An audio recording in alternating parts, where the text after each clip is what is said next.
We're back. We had a couple technical difficulties for a minute, but everything looks good right now. Welcome to another episode of CrossFaded. It's your boy, Omega. Thank you for tuning in. Hope you're having a good Halloween. I'm hoping to help you get it up and started and off the ground. Um, Welcome to the show. Thanks for tuning in. Sorry for the slight delay. We had this slight little of a delay. Yeah, but nonetheless, we are here. So, what do you plan on doing for your Halloween holiday? Let me know. Type that in the chat. Hopefully, you're gonna be kicking with us just to get it jumped off, get you a couple sips of something, get it rolling, you know, jump into the mix, take your kids trick or treating, maybe go hit a bar, do something. Um, I don't know, do something to enjoy your holiday, have some fun, get out there, get in the mix, be safe because you got to go to work tomorrow because tomorrow is Tuesday. So, you don't get a regular hangout day, it's Halloween weekend on a weekday. Sounds like a bunch of bullshit. So, but yeah, man.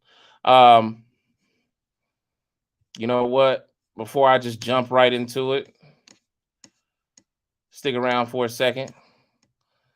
We're gonna play a couple of young tunes while we let people fall in a little bit. So stick around.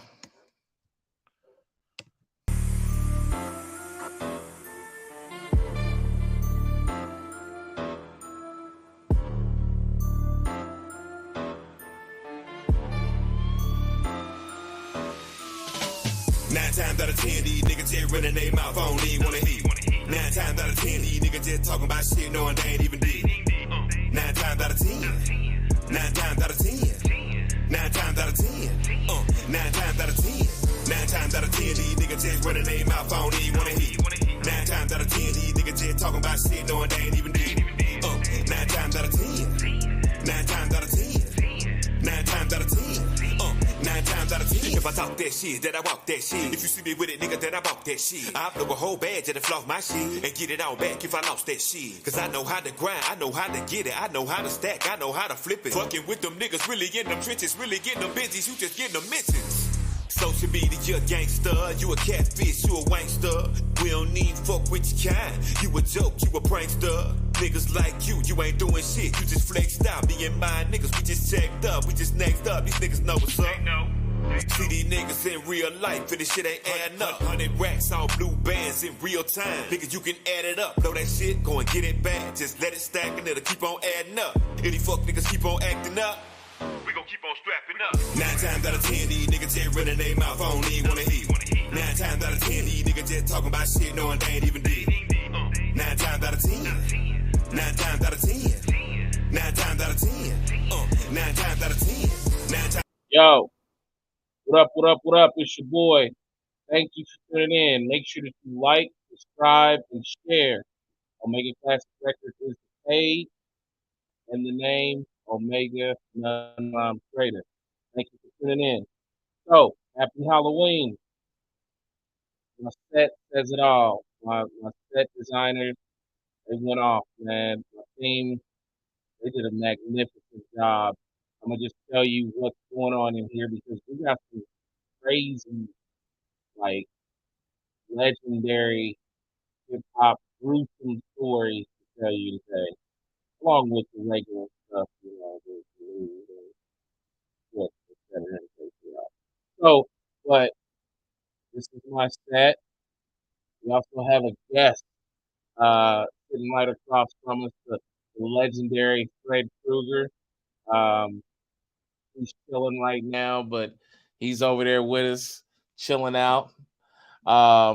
So this graveyard right here is composed of quite a few um, rappers that are a couple have passed away, and a couple that are still alive that have some phenomenal stories to tell, and we're gonna tell them today.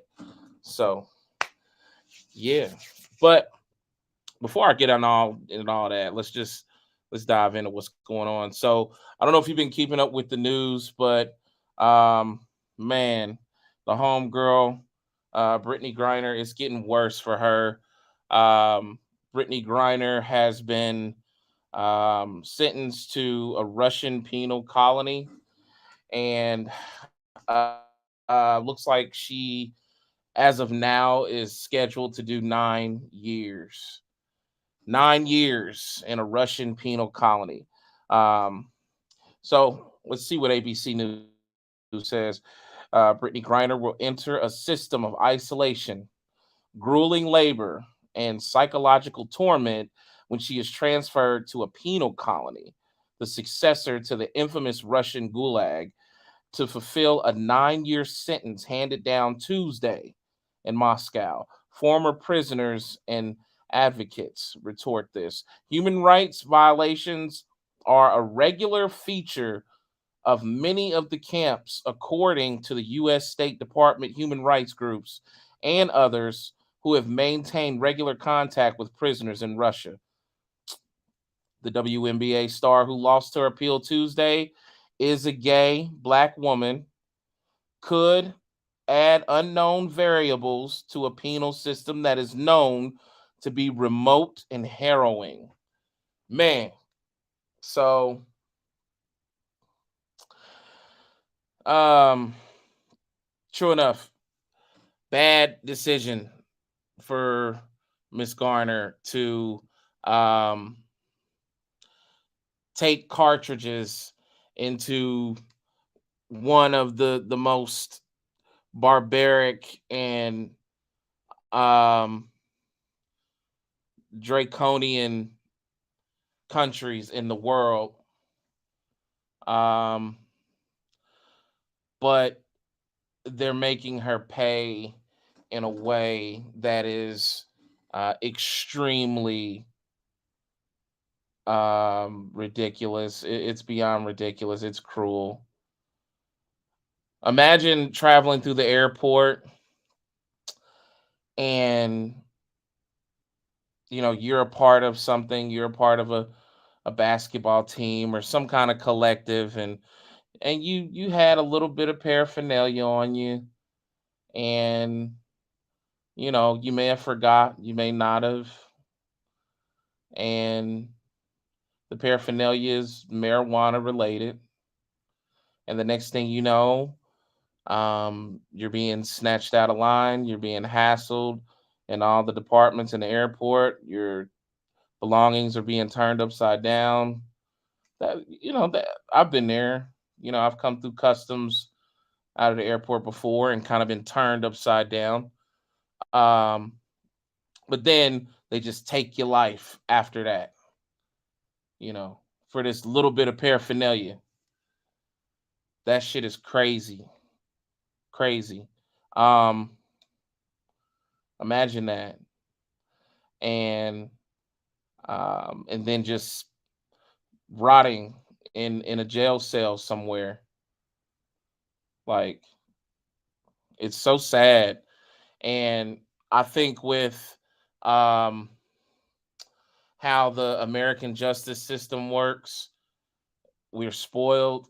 We come from um a place where we the people, has been like the basis. It's a democracy.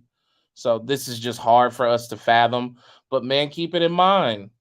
Like, countries still operating, in a medieval perspective, man, to this day. Keep that in mind, and keep this girl in mind.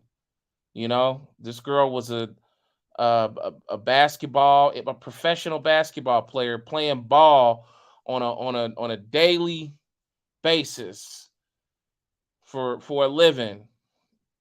And yes, she made a bad decision. Yes, she was traveling into or through a country with contraband, marijuana um, related contraband, whatever you want to call it. Um, but she happened to be traveling in a country in wartime and with one of the cruelest dictatorship histories in um, U.S. or world culture. And here she is, like getting ready to basically go to a concentration camp. That's basically what these gulags, as they call them, are. You know, they're modern day concentration camps. She's gonna be in a place where, like, they make you watch. They make you watch a whole lot of propaganda. So you're sitting in like these cells and you're watching, you know, this it's kind of like they're beating this into your head with these videos. Russia is this, Russia that. You know, these are places where you can't talk about the president out loud.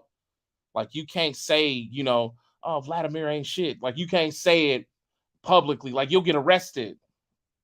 They'll take you to jail. Same thing with China. Like, you can't do that in China. You can't talk about politicians aloud. You can't talk about, you know, but in China, like, American journalists, like, if they catch you on the street filming, like, they will come and they will relieve you of your camera and detain you if you continue to be an issue.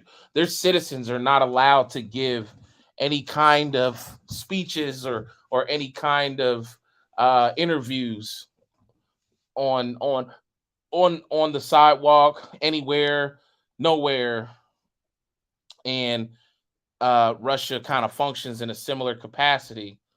So just imagine that, man. And then there you are, you know, in this situation where you just are, you know, trapped, and Russian propaganda getting shoved down your throat, you know, multiple times a day, on demand forced calisthenics, um, and all kind of other shit happens in those gulags, modern day concentration camps.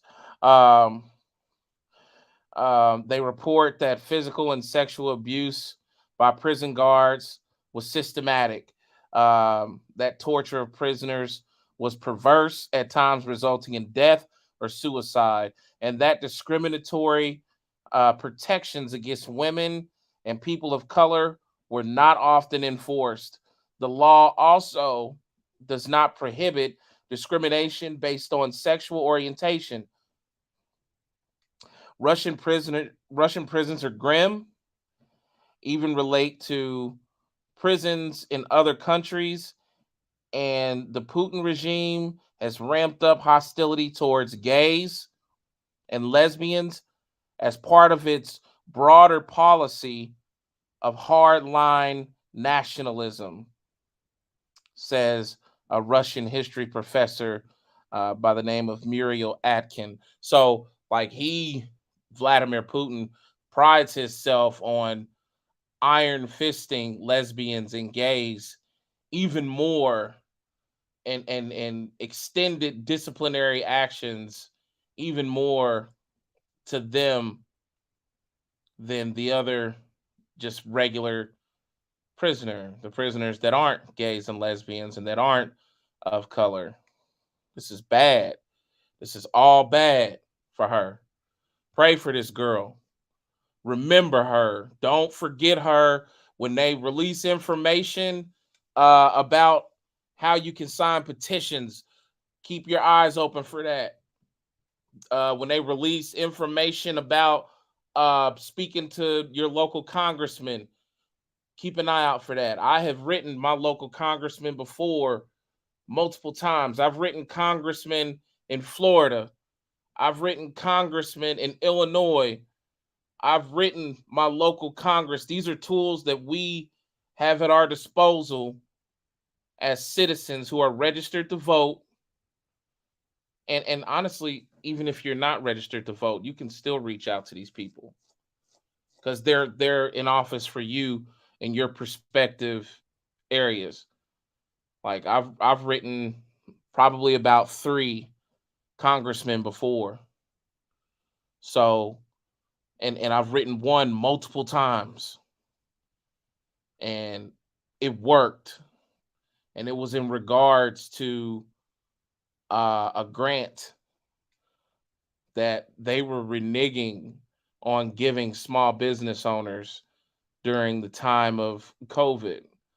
It's the EIDL demographic $10,000 grant. And I pounded the pavement and wrote them and wrote them and wrote them. And I was one of the blessed few that was able to get a response from them. And then the grant came, and then the woman checked back with me and was like, "Did you get it? Did everything?" You know, so it works. Keep an eye out for her. Don't forget her. Don't forget that we got this girl that's an American entertainer for you.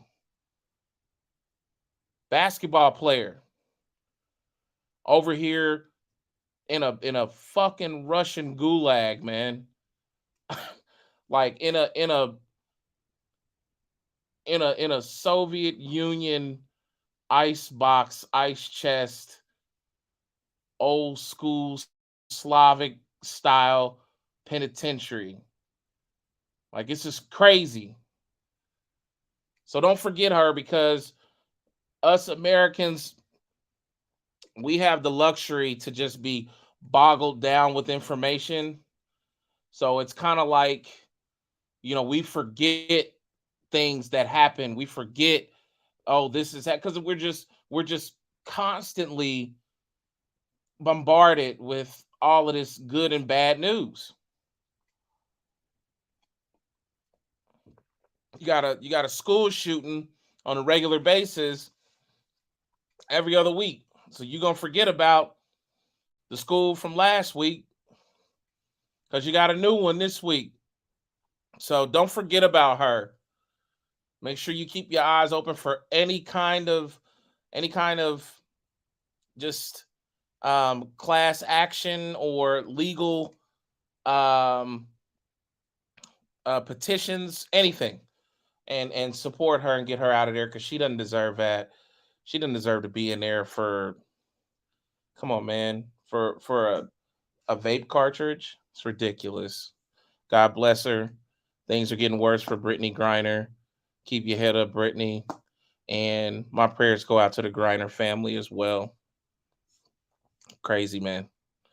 So, the big thing that people are talking about all over the internet, Kanye West. Kanye West then got booted by Adidas. Kanye West then got booted by Balenciaga. Kanye West and opened his mouth and then said, this and then blah blah blah. Me personally, I think people kind of take Kanye too seriously. Kanye is Kanye. He's one of them dudes that's always, kind of been what he is, and he's going to be that. Period. What can you do? What can you say? So he's Kanye West. So if you've been watching and paying attention, Kanye has lost all of these contracts and these partnerships. He was on a TV show called The Drink Champs, and he made a lot of offensive and what could be considered racist remarks, anti-Semitic remarks, also racist remarks to his own people. I've been seeing a lot of people, oh man, it's anti-Semitic, because whenever you say something about the Jews, people come up in arms and all of that shit. And I get it, but don't forget the the nigga, had a verbal assault for his own people as well. You have to rewind that and go back. He attacked his own people too, you know.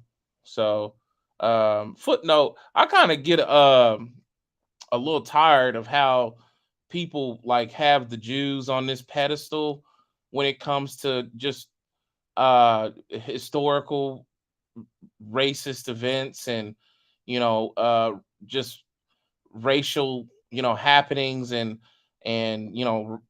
just it's like comparative suffering, and that's a big bag of bullshit, you know what I'm saying? Because at the end of the day, um Jewish people were able to bounce back from that part of history, and I'm very uh happy to see a culture stick together and turn around a devastating pivotal event in history that dealt with a systematic oppression versus blacks. We still ain't turned around shit yet. We out here still suffering to this day. A lot of laws work the same in the South. Niggas getting football numbers for little bitty bags of crack. You got a $10 bag of crack, and the nigga gonna go to jail for 75 years football number. If you don't know it, secondary footnote underneath the footnote, because I want to stick to the main point. Footnote under footnote. The term football numbers comes from the South, and I almost had to. I think it's a Texas town. At the time, this Texas town was notorious for utilizing confidential informants to bust individuals. They weren't doing like big like multi-man indictments. They were concentrating on these apartments, each apartment complex, and going from family to family and just really gutting families with confidential informants and all kind of bullshit, just legal propaganda. And the football numbers term, like anybody that was getting locked up was getting double digits, period. There's a movie about it, really good movie. And I studied the movie, and I went back and studied the events and watched. I even called the sheriff office, who was the sheriff responsible for all of those busts, and I left like a message on his machine. True story, I swear to God.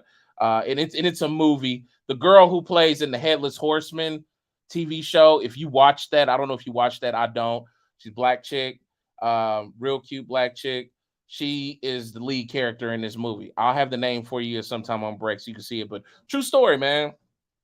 Like we still suffer to this day like hell.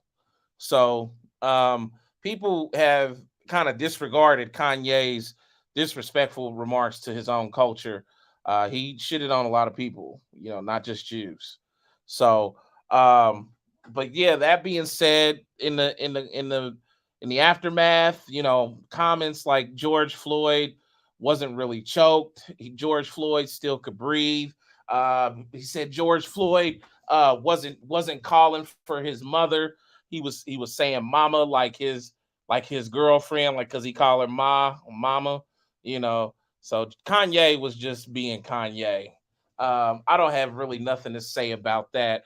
But what I will say about Kanye and the exchange over this period is don't think he's stupid, because he's very intelligent. Some people that have a tendency to utilize crazy and act crazy, they're some of the smartest people you can think of. There's this one mob boss, in fact, he's famous for whenever he left the house in a bathrobe, and he left the house like delirious and crazy, and he had an assistant that always walked him up and down the streets. But he was one of the most powerful mob bosses in the entire syndicate, in the La Cosa Nostra syndicate. So playing crazy is quite a tool. And I want to say, don't be smart, before you come out throwing, darts at Kanye. Think about it. He's one of the richest individuals at this point in time in the world. Um, don't think because they put that out there, Kanye is no longer a billionaire. That's just because of how the value works and how that is assessed. It's assets and um, you know assessed with like contractual agreements that you're scheduled to be paid in a duration of time. All of that accumulated is like your net worth. So he didn't just have like $1 billion sitting in the bank and then they took half of it. He had contracts, assets, and all of these things that added up to him being worth in something in the $1 billion sector. But what was really smart, I'm gonna say really smart because it still remains to be seen. But what really piqued my interest, our street correspondent Corey Rosdell sent me a little piece of information, and it made me pause. And the information was for me to keep in mind that Kanye has this tremendous space out in like Wyoming. He's already begun like building warehouses and all kind of stuff. He's already begun the process of merchandising direct to customer. So like, like the shows that he was having, he was selling Yeezys at his shows. Like he was selling just all kind of, Kanye products at his shows. The little player uh that he had for sale for like $200 at his shows. So he's already gone direct to consumer and been practicing that and testing that, even with like album drops as well as hard merchandise. So that's to keep in mind, because what that says is he could turn around and just go direct to consumer with all of this shit. And keep in mind as well, these big contracts with like Adidas and Balenciaga, and people sometimes on some occasions have to fight to get out of these contracts. They have to go into legal warfare in order to shed these contracts. He gets them all dropped in the matter of a couple of weeks with propaganda, and they graciously allow him to leave. So I mean, I ask you, how crazy is he? Well, that remains to be seen. Don't count the man out. We might see him doing all the stuff he was doing with these companies, Gap, Balenciaga, Adidas, straight out the crib off of a big ass piece of land in where's he at? Utah or Montana or one of them places, wherever I just mentioned. You know, so keep that in mind. But yeah, man, Kanye West, best of luck. Hopefully he's not as crazy as we think he is. You dig? Yeah, man. All right, so let me step away from the news for a second. All right, and I want to tell you guys a scary story.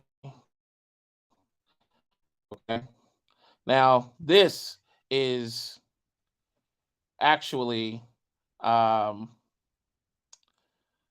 the first of 5 tales. And this tale is about the 1977 New York City blackout. Yes. Now, why is this a scary story? Man. So, and how does it relate to hip hop? All right. So, in 1977, New York City has this tremendously huge blackout, and they lose power all throughout the city. All right. So people are getting robbed, stabbed, shot, killed. Stores is getting looted. It's crazy. It's mayhem, and everything that you can imagine is happening out there. Everything from all the murder and mayhem is going down. It's going down. All right. So this happened to be one of the most pivotal points for hip hop because what actually happens inside of the 1977 New York City blackout is you have a ton, along with all the murdering and stabbing and shooting, you have a ton of DJ that comes up missing. That's right, DJ equipment that comes up missing. And almost overnight, you got these big groups of DJs like the next day, and all these dudes is doing a thing. Got turntables, got all this, got all of that out in the mix. Like dudes and stole. Man, it's crazy. It's crazy. So the New York City blackout,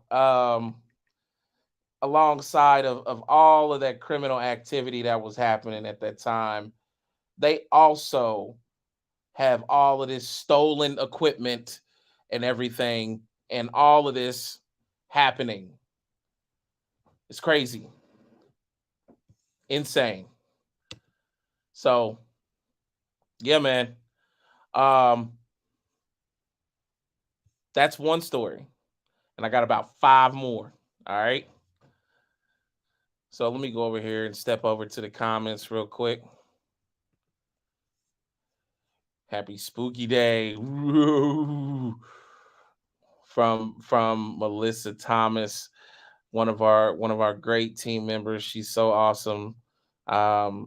She's actually responsible for the designing of this set and gave the design for everyone else to carry out and execute. Shout out to her. She did a fantastic job.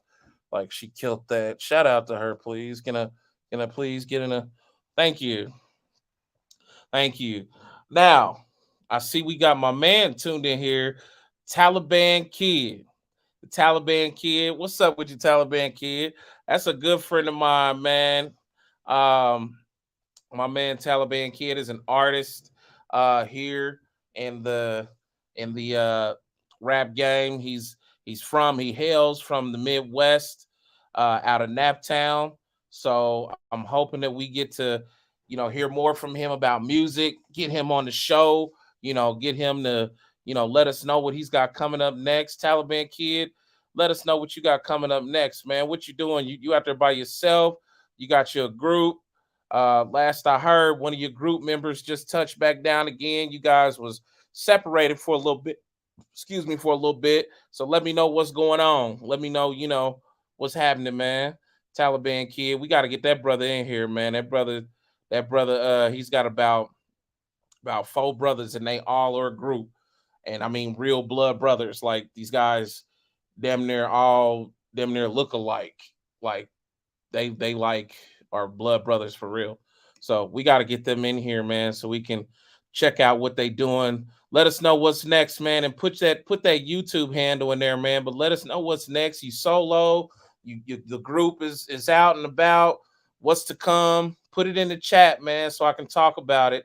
A lot of people are stopping through, coming and going. The numbers are going up and down. People constantly coming and going in and out.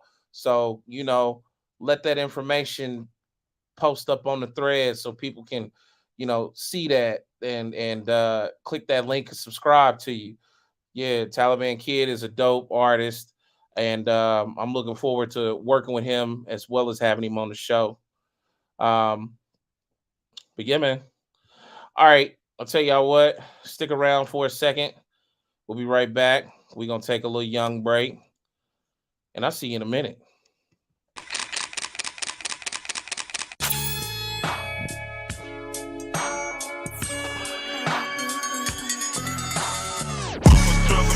I'ma stay fresh with Kicks Casserole. Cop the latest with Kicks Casserole. Nothing less than Kicks Casserole. I'm at my best with Kicks Casserole. I'ma stay fresh with Kicks Casserole. Cop the latest with Kicks Casserole. Nothing less than Kicks Casserole. I'm at my best with Kicks Casserole. Look, nigga, I'm dumb fly. Every time the sun rise, murder classrooms with my fresh since junior high. Fucking up the cafeteria, Columbia 11 highs. Chicks cutting hella eyes while I move with a smooth stride. North Carolina from head to toe, freshest that you know, and that remains from then on into tomorrow. So I'ma stay getting figures, macking bitches, getting bigger, and fresh from head to toe with Kicks Casserole.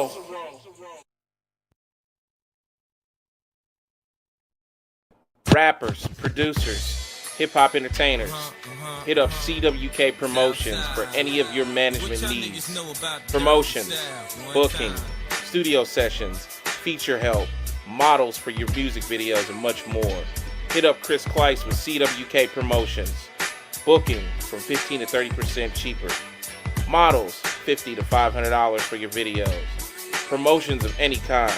Studio sessions, ranging from $35 to $175, and features from $10,000 to $250K. Hit up CWK Promotions now.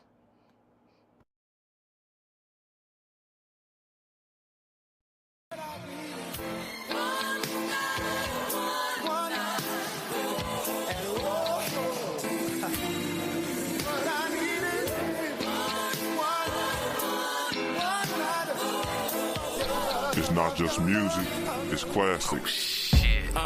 Okay, I got some game for you. I got some game for you. I got some game for you. Omega versus Omega. I got some game for you.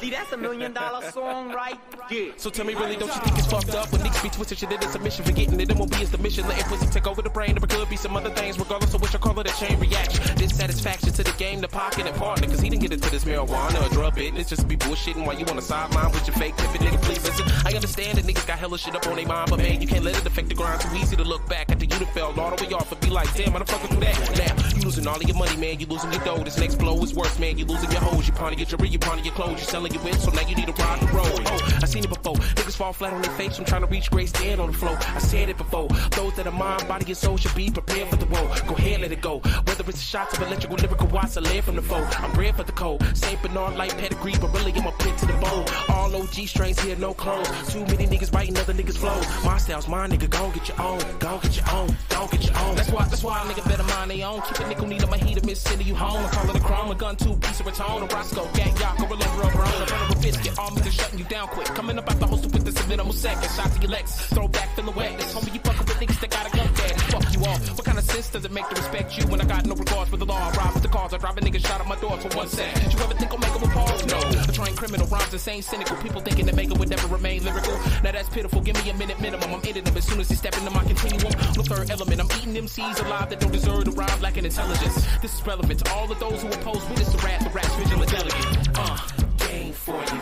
I got some game for you. I got some game for you. Man, we got the game for you. We got the game for you. We got game for you. Classic entertainment, baby. Omega. Yeah. Game for you. One and only. For you. Ooh.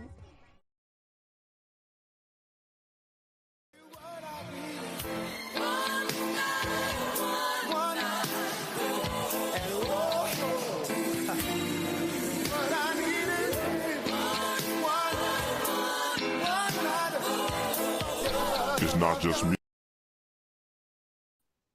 Yo. We are back in the house. Moving like a church mouse. No bounce to the ounce. So, the Kansas City Police Department is under fire.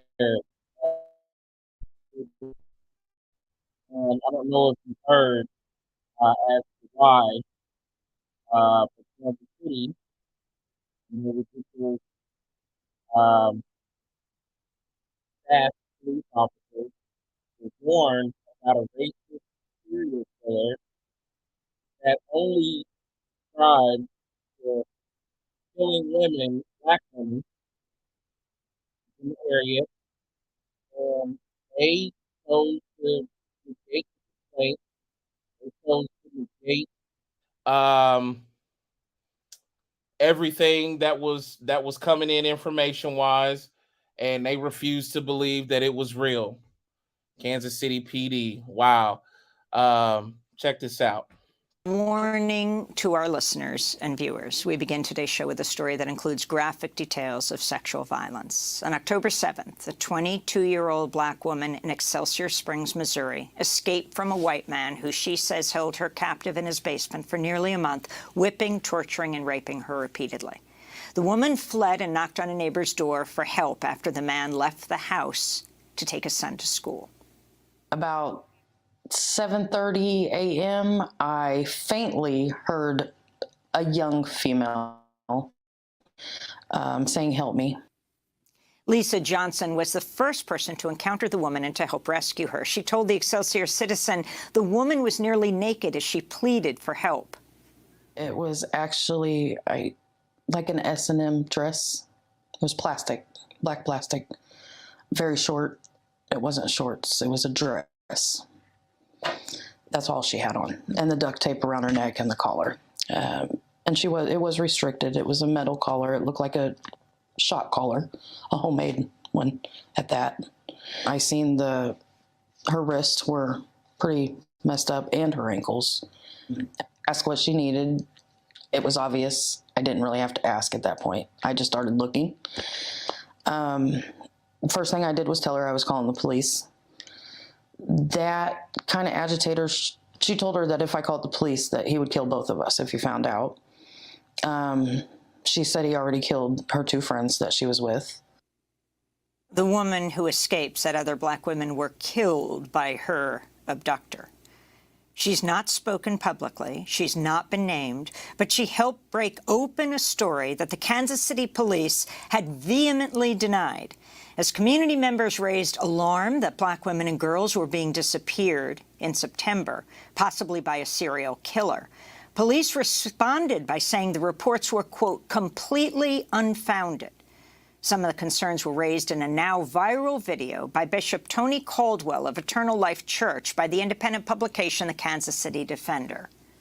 I am a little upset right now. The reason I'm upset is because we got 4 young ladies that have been murdered within the last week here off of 85th and Prospect. We got a serial killer again, and ain't nobody saying nothing. The media's not covering it. We got 3 young ladies that are missing. Ain't nobody saying a word. What is the problem? Why can't we get some cooperation? Where's our community leaders? Where's our activists? Where's our public officials? Where's our police department? Where is those folks at? In President Gardens. Come on now. We need to start knocking doors. We need to start making sure that this is brought to the light. We cannot continue to let this happen. After that video went viral in September, the Kansas City Police Department spokesperson insisted there was, quote, no basis to support this rumor, unquote. But police have since arrested 39-year-old Timothy Hazlitt of Excelsior Springs, Missouri, for kidnapping and torturing the woman who escaped. The Kansas City Defender has reported on his social media posts saying they show the sexual predator was, quote, a white supremacist who believed we are in a race war. Wow. Wow. So, and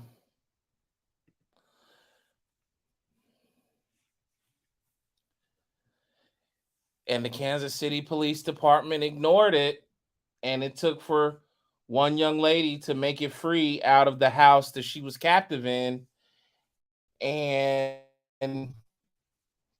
for somebody to pay attention. what can you say, man? You know, the history with law enforcement and black black communities, and just the laws that are to be um provided to us as the same as other citizens of other colors and religions, it always seems to fall short. um Here we have a community where black women have been coming up missing, and you got a police department that probably had a relative on the police force related to the racist man. So that's probably one of the reasons why they chose to ignore the complaints. I'm telling you, police departments are a lot uh closer to the community than you think. Like, their ears are to the pavement in multiple ways, from social media to confidential informants and to relatives and friends that they have intertwined in your communities. So I wouldn't be surprised if this man was related to one of the policemen on the force. And one of the policemen probably was helping bury the idea that 9 black women then came up missing in the last 60 days, and uh, they ain't done nothing about it. It took for one black woman to get free. Not to mention, this particular black woman watched 2 of her friends get murdered, all right, in that same house before she broke free.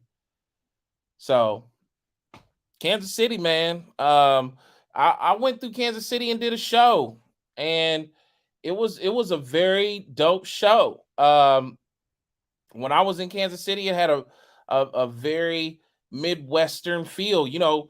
Artists like Tech Nine are from Kansas City, so that's the land of the spit. And I enjoyed it, but you know, um, all of these places in in the South, and also kind of coming into the Midwestern region, have history that has always been counter to the interests of black people.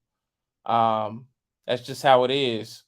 So uh, be careful being a black woman in Kansas City right now. Hopefully they arrested this man, and he stays arrested, and hopefully his relatives are not carrying on his behaviors. And I mean, because you just heard him, he's professing that this is a war. In his mind, this is a war we're in. So he's doing this in wartime efforts. He's like, on a daily basis, kidnapping and killing black women because this is a part of the war.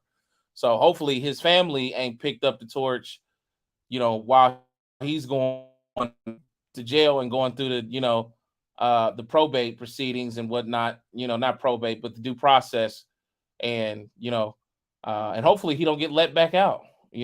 All of that is up for question when you're dealing with crimes against African Americans. All of that, you know what I mean? So let me go to the comments because I see people are saying some things. Okay, we gonna come back to Taliban Kid. Taliban Kid gave us that information that I was asking him for, and I'm gonna tell you about him in a second. Shout out to Air 3. Hats off to Kicks Casserole. Thank you, Air 3. Taliban Kid, happy spooky day, my boy. Thank you, Taliban Kid. Taliban Kid, I'll just tell you now, has a group called GMT, the Enterprise. And he says the group is back together and active, and we'll be dropping a new mixtape soon. So we got to make sure that that we get up with Taliban Kid and get him to come on into the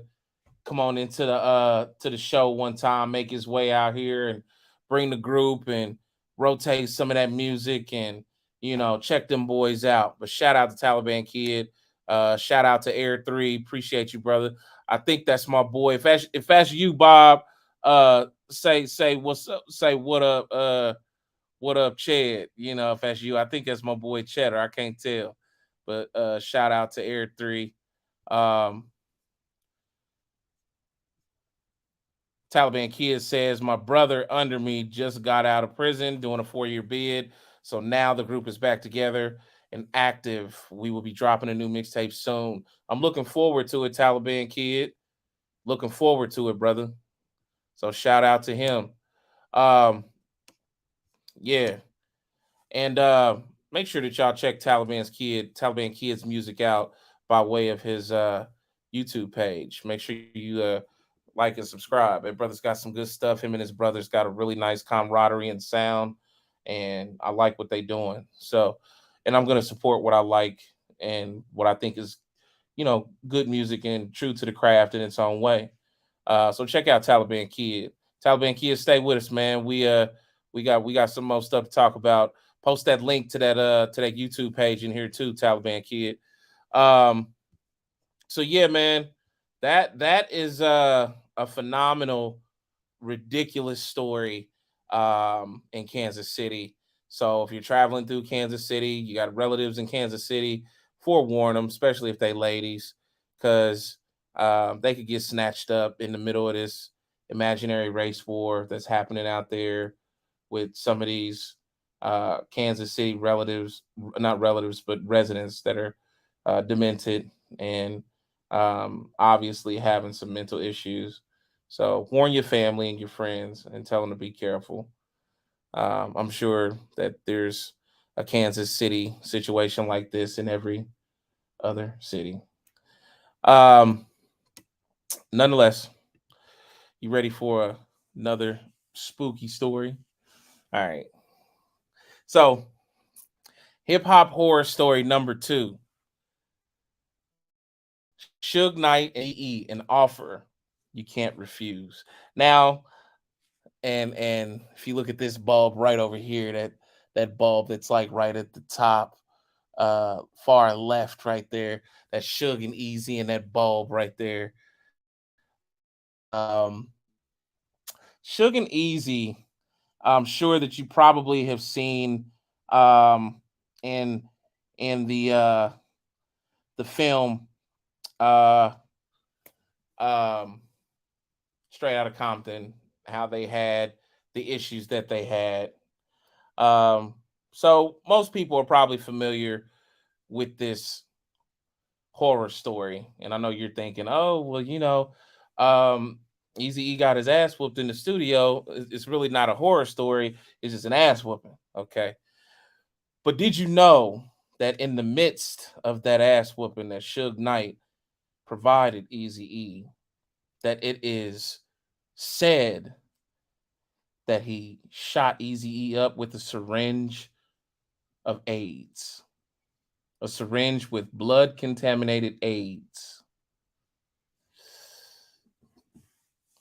That's pretty messed up. In fact, Suge Knight even goes so far as making a joke about it at one point in time in history on a television show. I think it was Jimmy Kimmel. Check it out. I love your show. I like what you're doing. Really. Thank you. Right? That's why I came here. Fresh out of jail, I'll come check you out, right? Right. Why the bulletproof vest? Oh, it's not. Oh, no, that's just, it's the new style. You've been in the can for a while. This is what everybody, that's what all the talk show hosts are wearing. This is a new thing, right? Yeah. See, if somebody going to do something about it, see, technology is so high, right? Right. So if you shoot somebody, you go to jail forever. So the kids, you don't want to go to jail forever, right? So they got this new thing out there. People sell them all the time. They got this stuff they get blood from somebody with AIDS. Yeah. And then they shoot you with it. Oh, so well, that seems bad. That's a slow death. Yeah. An easy thing, you know what I mean? Yeah. Oh, no. Okay. Way to lighten the mood. Yeah. Wow. Well, Suge's terror alert level just went from elevated to high. Yeah. So that was pretty crucial right there, huh? So some say that was Suge giving his,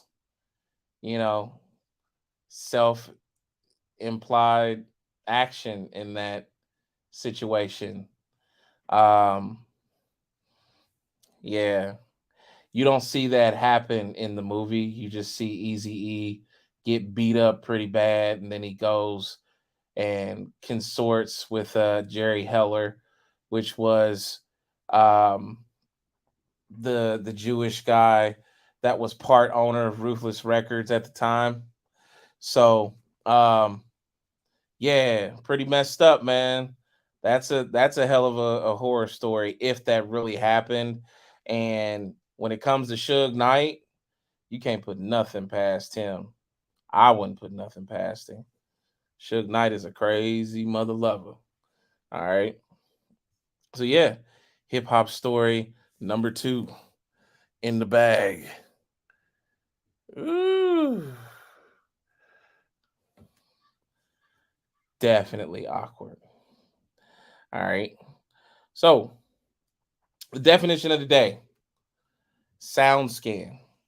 To my artist, listen up. Do you know what sound scanned is? Do you know that sound scanned is something that you have the responsibility of signing up for as an artist? That's right. You have to sign up to SoundScan so that your sales are tracked, so that you're able to get the benefits of having all of that data collected that is used for other legs in music, including billboard placements. SoundScan is a company that tracks and publishes data from the sales of music and music video products throughout the United States and Canada. Billboard uses SoundScan to create its album charts each week for album sales in the US. So, SoundScan is going to keep track of the streams. It's going to keep track of the downloads. It's going to keep track of even music video royalties, which have slimmed down tremendously. Your music video royalties were more frequent when you had music video platforms that were booming. MTV, BET. During the time of music video television, this was when royalties for music videos were very prosperous, and you saw big music video budgets. Every video practically that was on one of these stations had tremendous budgets, and they were getting royalties off of these music videos, these artists and these record companies. But now that music video, the music video revenue model has kind of died down tremendously, and it's kind of down to the point of where once again it's on an independent level. I would like to say, now you're getting paid through YouTube. You're getting paid in these other few many minuscule ways, but the music video doesn't bring in that bread and butter like it used to artists. So, but SoundScan would count those and still does. And SoundScan counts all of the doings of what your music is earning inside of distribution platforms. So you must sign up with SoundScan so that you have that tracked. If you don't have that signed up, your record label or your artist name, if you're just doing business as an artist, you're not counting anything that is in rotation for yourself. That includes the little offshoot sites like your SoundClouds and all of that. Again, it's something that speaks for you as being not a serious artist. So go sign up now, artist. Taliban Kid, if you still on here with us, go sign up for SoundScan. If you ain't got your SoundScan in order, brother, make sure that you got your SoundScan in order. And when you holler at me, I'll tell you a few other things, sites that you have to have mandatorily as an artist signed up for, so that things are counted and revenue is coming to you like it's supposed to be. All right. I'm gonna run over to the comments for a second. Cheryl Thomas says, "Good afternoon, Omega. We love you. I love you too." Corey Rosdell, "This is history repeating itself. Look up the Atlanta child mixers in the late 70s and early 80s. Murders, not mixers." Wow. So he must be referring to when we were talking about the Kansas City situation. So we're gonna have to look up the Atlanta child murders in the 1970s. It's crazy, man. Watching that Kansas City situation unfold. It's absolutely insane. So, and once again, you know, the first to get disenfranchised. What can I say? So it is what it is. Yo, we're going to take a second to step away for a minute. We'll be right back with sports from my man. You know him as Mr. Jerome Murphy. See you in a second.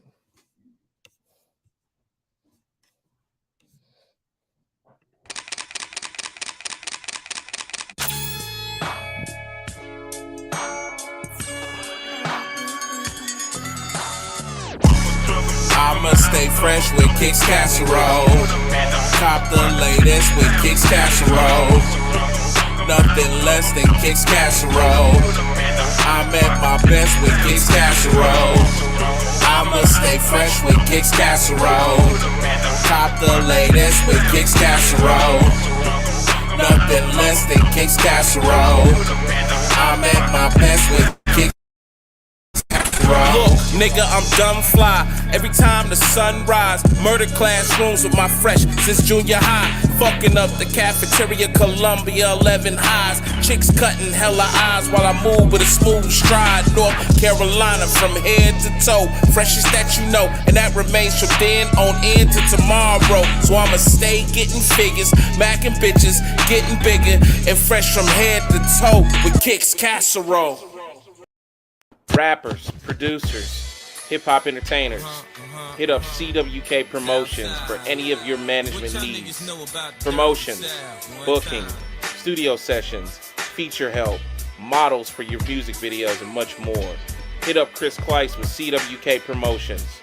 Booking from 15 to 30% cheaper. Models, $50 to $500 for your videos. Promotions of any kind. Studio sessions, ranging from $35 to $175. And features from $10,000 to $250K. Hit up CWK Promotions now.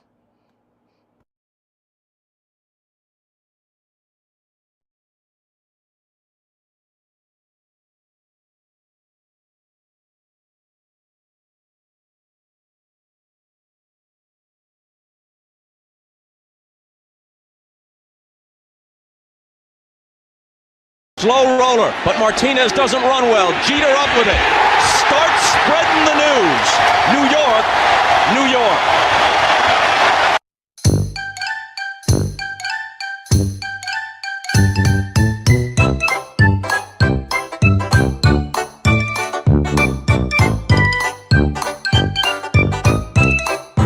Here's the windup. Fastball hit deep to right.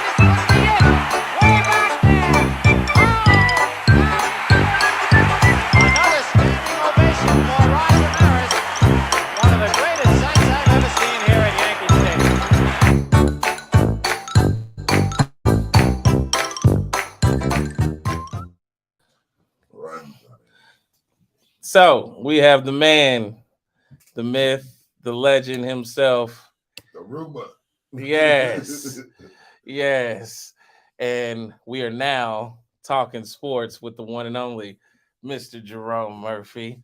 What's happening with you, brother? What's going on, sports fans? What's going on, Omega? Man. Going on, Classic Wrestling. Let's get cross sports faded right now. Oh. Cross sports faded. Well, as everybody knows, there's really only one undefeated team in football right now, and they're coming to you from Philadelphia. Your Philadelphia Eagles is the lone soldier that has not been beaten. And they're working on a record now, so we're keeping an eye on them. Baseball's in our World Series.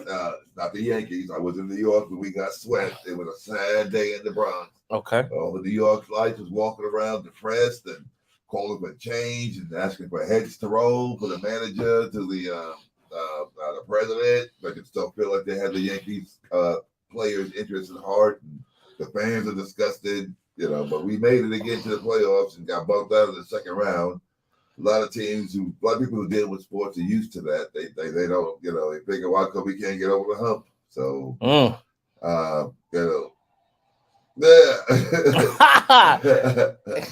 I can't get over that. So basketball is heating up. Everybody's really not paying attention to basketball. Basketball don't really get interesting till after Christmas. But this year, football's gotten greedy. Football's putting on games on Christmas Day. It was usually basketball usually had Christmas because football had Thanksgiving. You always had games on Thanksgiving, but football decided they're going to overstep it. And so, for those who love football this year, there will be football on Christmas Day. Check your calendars. A lot of you know that. I'm used to it being basketball on Christmas. Yes, that's why football's overtaking basketball. Football stepped up.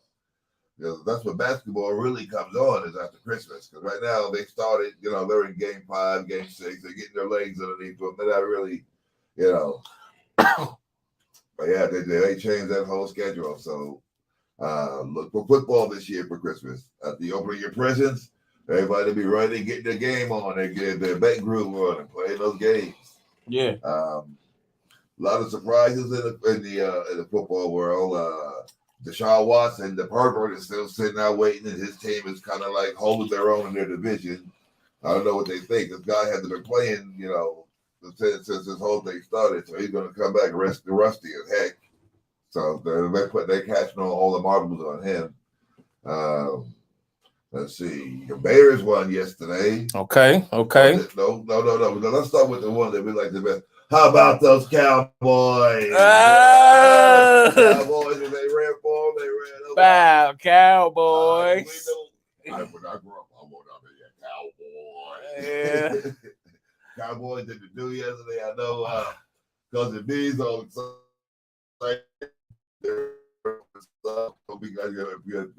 good shout out to Cousin B. I hope he watched the game. We got to watch his boys go to glory yesterday. Yeah. So other than that, NASCAR's winding down. Everybody's a big gearhead. They're going into their playoff. And the championship is coming up. They whittled it down to so many cars, and they're going to run on Homestead. I think it's their last race. It's usually before Thanksgiving. So hockey's going strong. Those who like hockey, hockey started up there.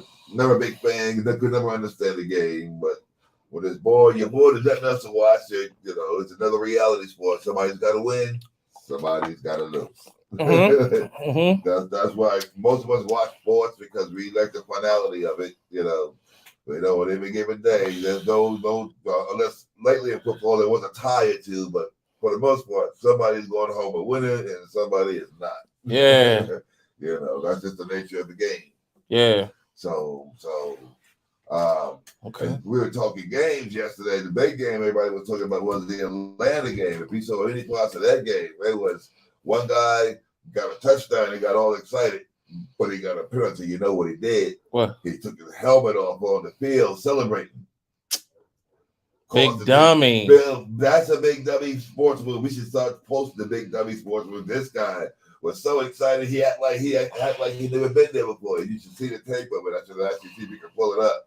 And the NFL tagged him right to the leg, cost the team 15 yards. So when the guy goes to kick the field goal, he misses it in regulation. So they go in overtime, and I think another penalty pushed him back again, and he kicked it again, and they missed it. So the other team won 30-something. It was a wild game, and that one guy taking his helmet off cost him the game, cost his team the game. It was ugly. It was ugly. That's what I'm saying. Football players act like you've been there before. My God, it was like you were winning a Super Bowl. It was a regular season game. He had to take his hat off, and that's what got him into trouble. Big dummy. Yes. Big dummy. Yes. And it's bad for the people who are betting on it because sports betting, this sports thing is huge. And you cost the points, and you made them lose. So it was heart wrenching. You heard about it all. The Twitter was a sputter with it. Everybody was talking about it and everything. And it was like he pulled the dummy. Freddie Boo. Is it Freddie? It's Freddie. Freddie Boo. Yeah, somebody had messaged, man, on the Facebook platform. Ain't nobody sitting there, and I'm like, yeah, Freddie is really sitting there, man. Freddie, if you could just tell him, you can give a wave. You can, yeah, Freddie is right there, and he's chilling. He is chilling, man. He is chilling. Yeah, absolutely. Yeah. My goodness. Yeah, Freddie is there, man. He is right there. Yeah. So going back to your sports, if anybody wants to watch, we're down to I think the third game is the Philadelphia Phillies and the Houston Astros. These are the same cheaters that won in 2017 and one cheated and stole the championship from the New York Yankees. And a lot of us have not forgot about that. And they thought they might have caught some guy slipping because he had some oil. He was taking oil out of his braids and oiling up the ball. So. You know, yes, there's a lot of stuff. You know, a lot of people in baseball say if you're not cheating, you're not trying. If you're cheating and get caught, you try too much. So they were playing in Houston. So the Houston umpires didn't say anything about it, but you can bet your bottom dollar they're going back to Philadelphia today. The next game, the third game is tonight. So they're going to be watching these pitches and checking them out when they come off the field, see if they got any substances on them. Because these guys, these Houston Astros, like to cheat. They like to cheat. They got caught last time, and again, the commissioner was he didn't punish them. He didn't take away the trophy. He just, they just swept it under the carpet, like, okay, Yeah. But they did put some modifications in so that, for pitch count, so you can't steal pitches. You can talk to the pitcher through their hat now, and they did some electronic improvements to the game. And they're going to do some more next year. They're going to make the bases larger so people can make sure when they go in, cut down on injury or running into those bases. What? Yeah, they're going to have a pitch count for the pitchers. You can't take the game. The game is not going to run 2 hours, 3 hours, 3.5 hours anymore. They're going to try to get the game in under an hour and change. So they're going to pitch count. They're doing a lot of improvements, and they're going to have they're talking about a robot at the home plate to line up the balls and strikes because they're complaining about the umpires getting the calls wrong. Oh my God! Having an eye in the sky. Is it messing the game up, man? Yeah. Sometimes they miss the calls, and it's crucial. And people like Aaron Judge, when he was trying to go for that home run title, they were throwing the ball past and below his knees and calling a strike. And you can't hit that when it's down there like that. So they were protesting it because they were cheating them. Yeah. But now if they put this robot in, this is going to even up the score supposedly. Okay. So watch baseball if you can, and watch it come to an end, and root for either your Phillies or your Astros if you want to root for the Cheaters. Okay. Anything else? Let's see. You have your football players that are getting involved in crimes on and off there. There's been some cars, drunk driving. Really? By who? Minor league guys from different. There was a Green Bay Packer fan, a player I think it was. They're intermittent right now, But we keep an eye on those. I think I've only heard of one last weekend. And a vehicle and driving while drunk, and we were trying to understand why come you can get these guys drivers? Why, have somebody babysit these guys? These are supposed to be your players, and they need to be under control. Yeah. I forget what it was. It was on Green Bay play. He just got caught up, and the NFL is going to take care of him. Give him some help supposedly. Okay. All right. Other than that, the sports landscape is kind of calm and settling down, and we're gearing up. But the only big thing going right now is the World Series. If you want a big sport, and NFL still going to be there, and NASCAR winding down, and and so forth. Okay. All right. Well, y'all, that was a nice bit of information on the sports from our brother. Yeah. Give it up for our brother. Absolutely. Hey, stay real, stay touch, stay in sports. Stay in sports, man. Stay in sports. Because life is a sport, my friend. Yes. We're going to take 2 ticks real quick, and we'll be right back with more from myself and Mr. Murphy. And as a matter of fact, I'm going to revisit that 1977 blackout while he's here in the building briefly, and then we'll move on to the next scary story. So we'll be right back. Sit tight.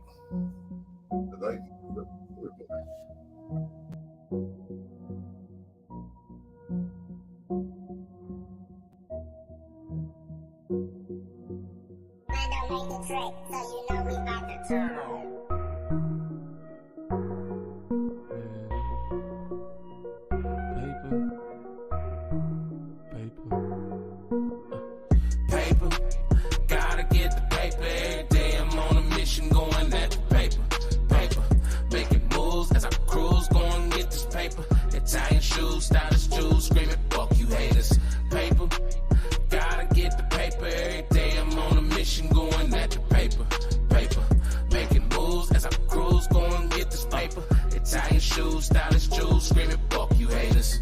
Paper, yeah, that's all I know. Rich and black, help me lace my boots from the go. Matter of fact, let's take it back to 2004. Slinging packs, a pissy crack, out Buick those. I was a hustler, I take 2 zips and make them fold. Forward stab, that was the track, if you must know. I had a sting that made it on cops. In the trailer, pointing the dope out, telling the ops. It was crazy, like any moment your shit could get knocked. Tuesday and Thursday, for real, they circled the block. Came out the door one day, somebody dead on the spot. Stretched out in the street, neighbors standing staring in awe. My first time seeing a dead body, and best believe it was over drugs and money probably. And the block went on, I think it even banged a little harder that day. Goes to show sorrow sells and crime pays around my way. Paper, gotta get the paper every day. I'm on a mission going at the paper, making moves as I cruise, going get this paper. Italian shoes, stylish jewels, screaming fuck you haters. Paper, gotta get the paper every day. I'm on a mission going at the paper, making moves as I cruise, going get this paper. Italian shoes, stylish jewels, screaming fuck you haters. I'm constantly counting currency, contemplating on conquering the victory. Could it be that I have met defeat, still out on the same block, serving the same goods? Daily mission is cop, feed it back to the hood. Shit, it's gotta be another way about it. It's either keep flipping these bricks or spitting that hot shit. Born an R&B crooner, but who would've known I'd flip it to rap sooner? The streets was calling, my time's limited for bitches and niggas on bullshit. I'm surrounding myself with niggas that bullshit, with full clips and hammers with rubber grips, hollow tips that explode as soon as they meet the surface. An old man told me once that what I do is worthless. I didn't feel him then, but I feel him now. So as I sit back and figure out another way to come up out this wild predicament while counting on my Benjamins, nigga. Paper, gotta get the paper every day. I'm on a mission going at the paper. Gotta get the paper every day. I'm on a mission going at the paper. Gotta get the paper every day. I'm on a mission going at the paper.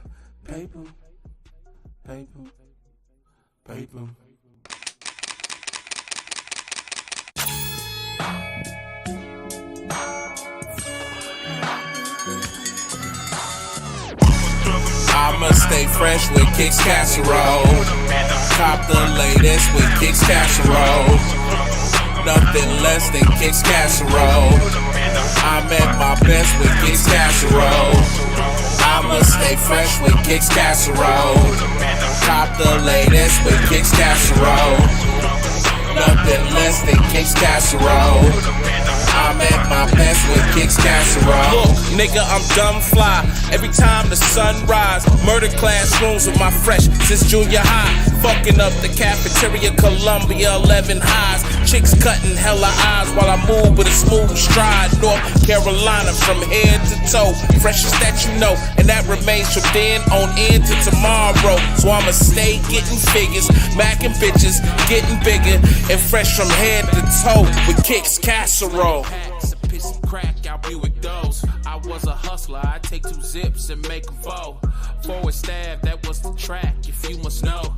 I had a sting that made it on cops. In the trailer, pointing the dope out, telling the ops. It was crazy, like any moment your shit could get knocked. Tuesday and Thursday, for real, they circled the block. Came out the door one day, somebody dead on the spot. Stretched out in the street, neighbors standing staring in awe. My first time seeing a dead body, and best believe it was over drugs and money probably. And the block went on, I think it even banged a little harder that day. Goes to show sorrow sells and crime pays around my way. Paper, gotta get the paper. That was paper, ladies and gentlemen. That's unreleased joint by yours truly, coming soon for Class Entertainment. Paper. Yeah, thank you, brother. Paper. Yeah. One of my first songs is co-written, where I worked with a co-writer and actually my cousin, his name is Black. I don't know if Black is on here with us tonight. Black. So I kind of just put my own flair on it. man right there. Go over to the comments for this time being. Taliban Kid says I'm here, OG. Taliban Kid is still in the house, ladies and gentlemen. And also chiming in, my man AP. He says, yo, CrossFaded family, what's good, fam? AP is in the house. Barbershop extraordinaire, barbershop owner. His barbershop is on Washington. AP, tell him how dope he cut. I wish we could post pictures on here.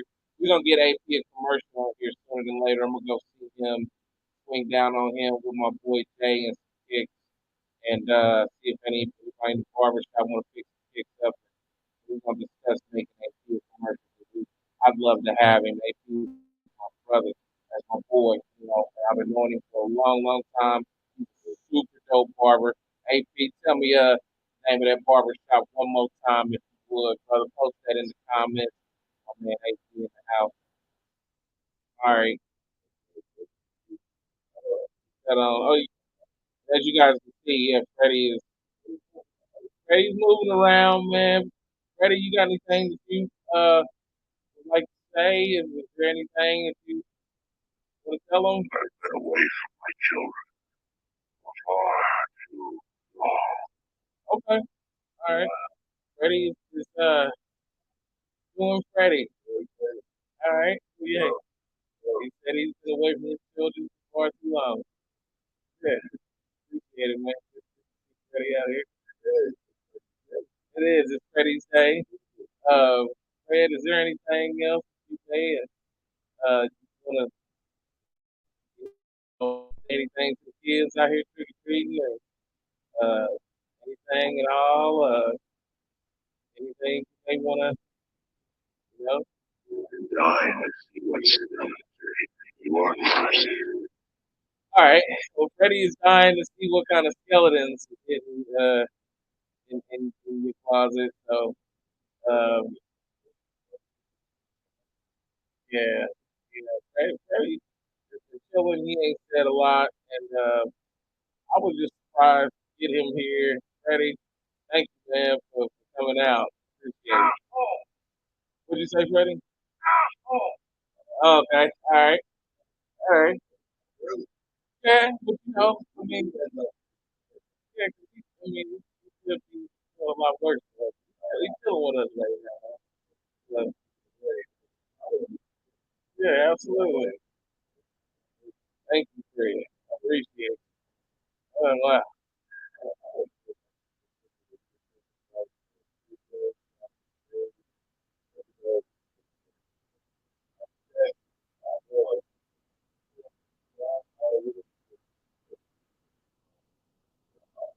Oh, yeah.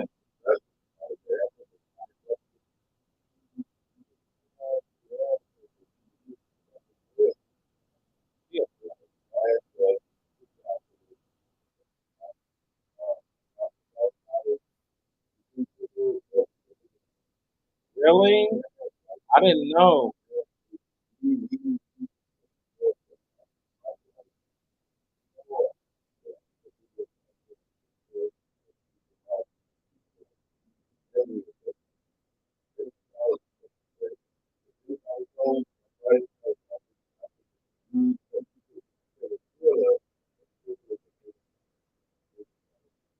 Wow. Definitely was one of the first to do it with that extended video.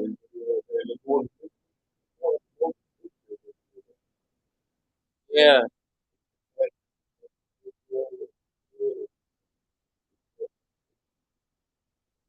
yeah, absolutely. Yeah,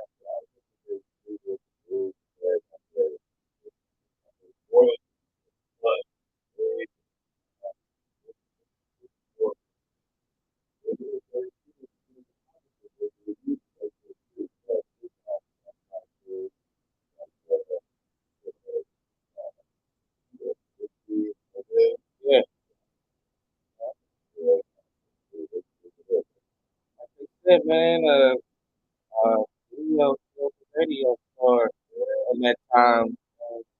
That's coming to that age period where, yeah, you know, Michael Jackson broke a lot of ground.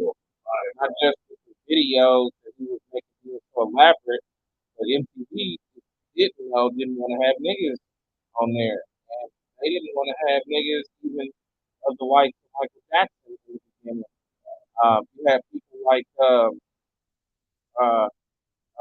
I mean, what's his name that stood up and said something about that shit? What's his name?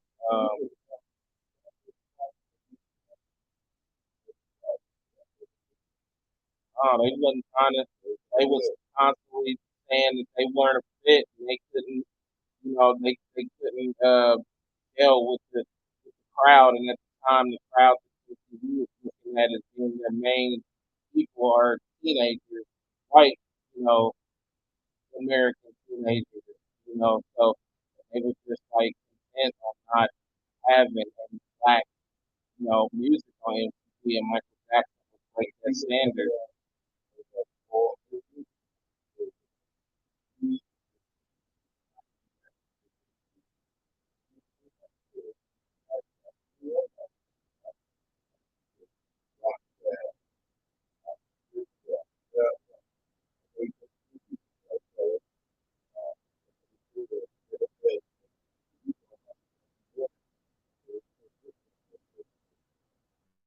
Yeah, yeah.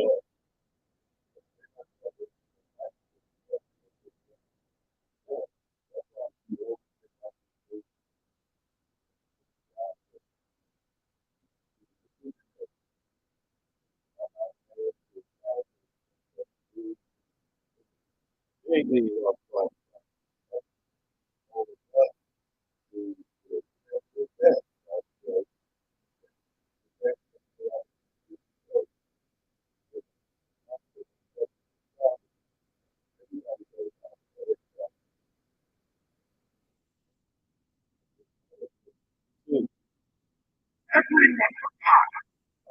Yeah, they did. They forgot about Mike. Freddie's right. He said everyone forgot. They forgot Mike started a lot of that, man. Really,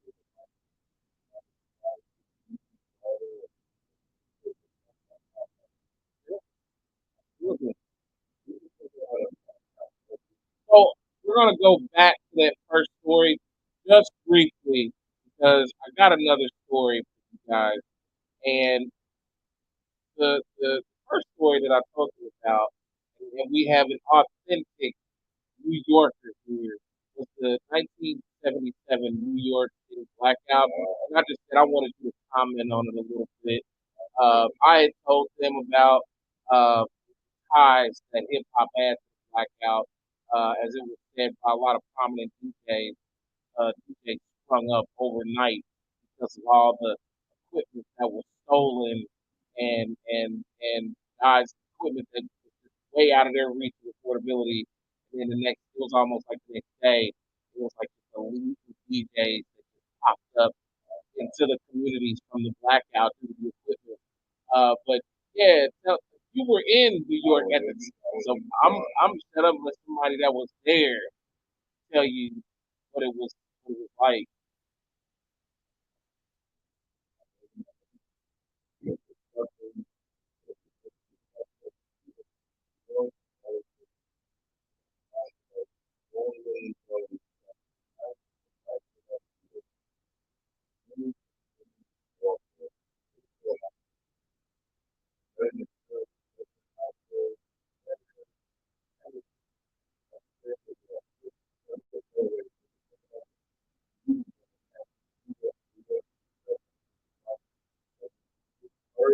Yeah,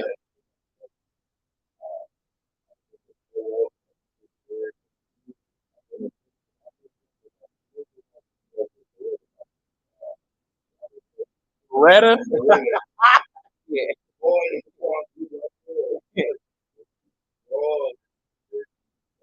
yeah, yeah.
Mm.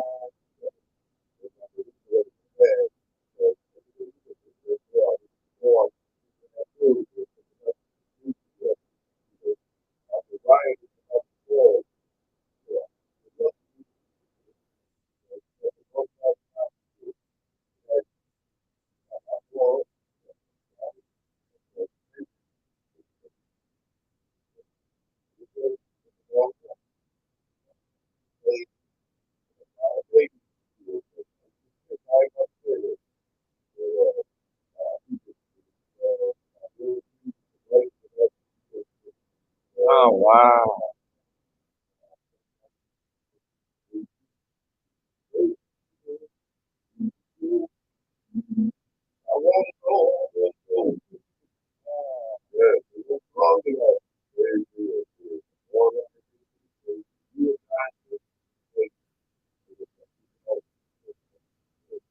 Wow.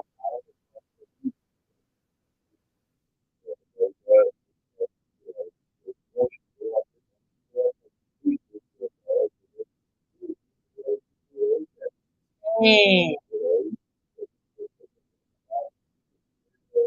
Took it straight to the grill.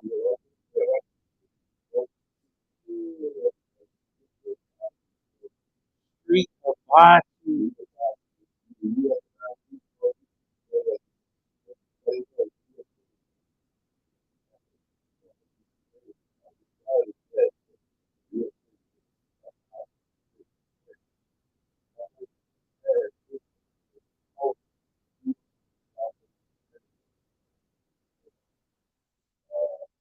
Oh,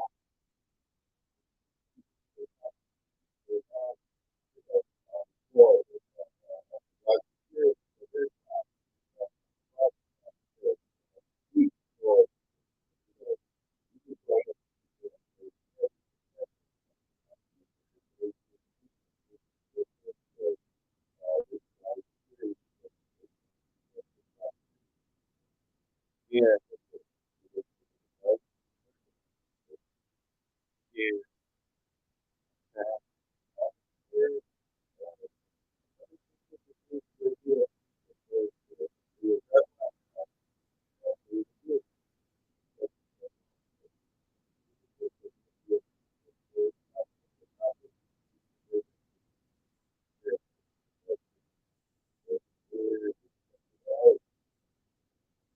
I was reading about that. It's like, wow, hey, I just learned a lot of hip hop.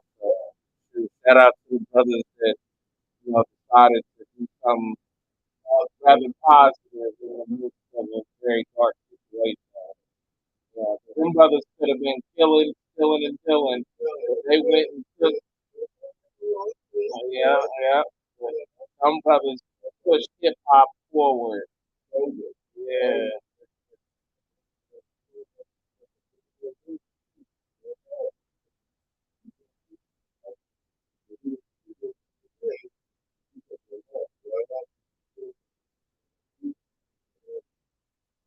yeah, yeah.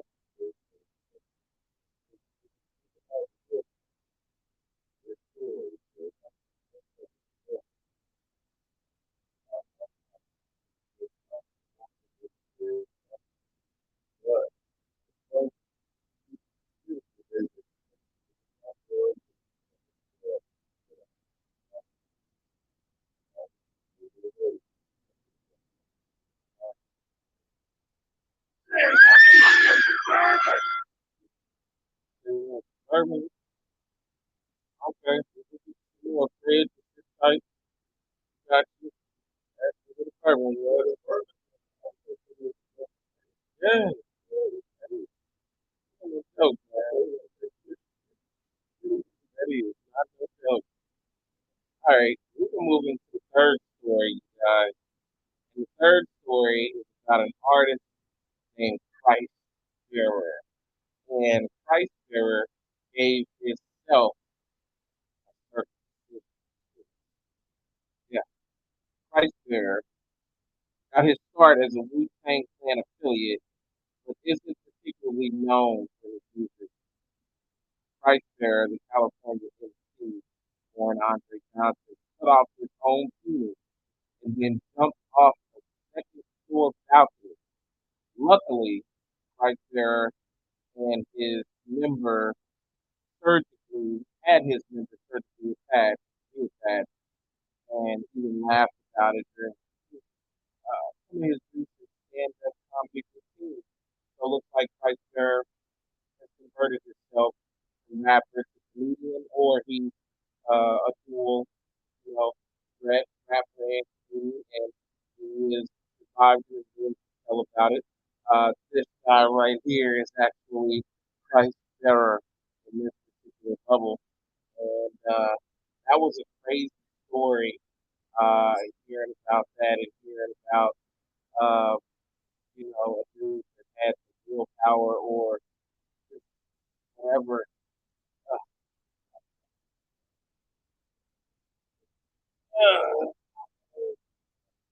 uh,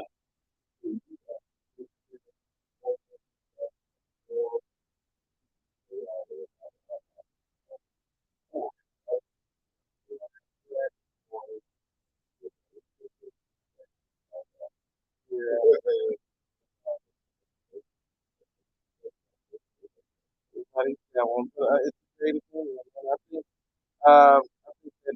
that fame is gone for the most part. I mean, I ain't gonna say gone. But, folks got their own, uh,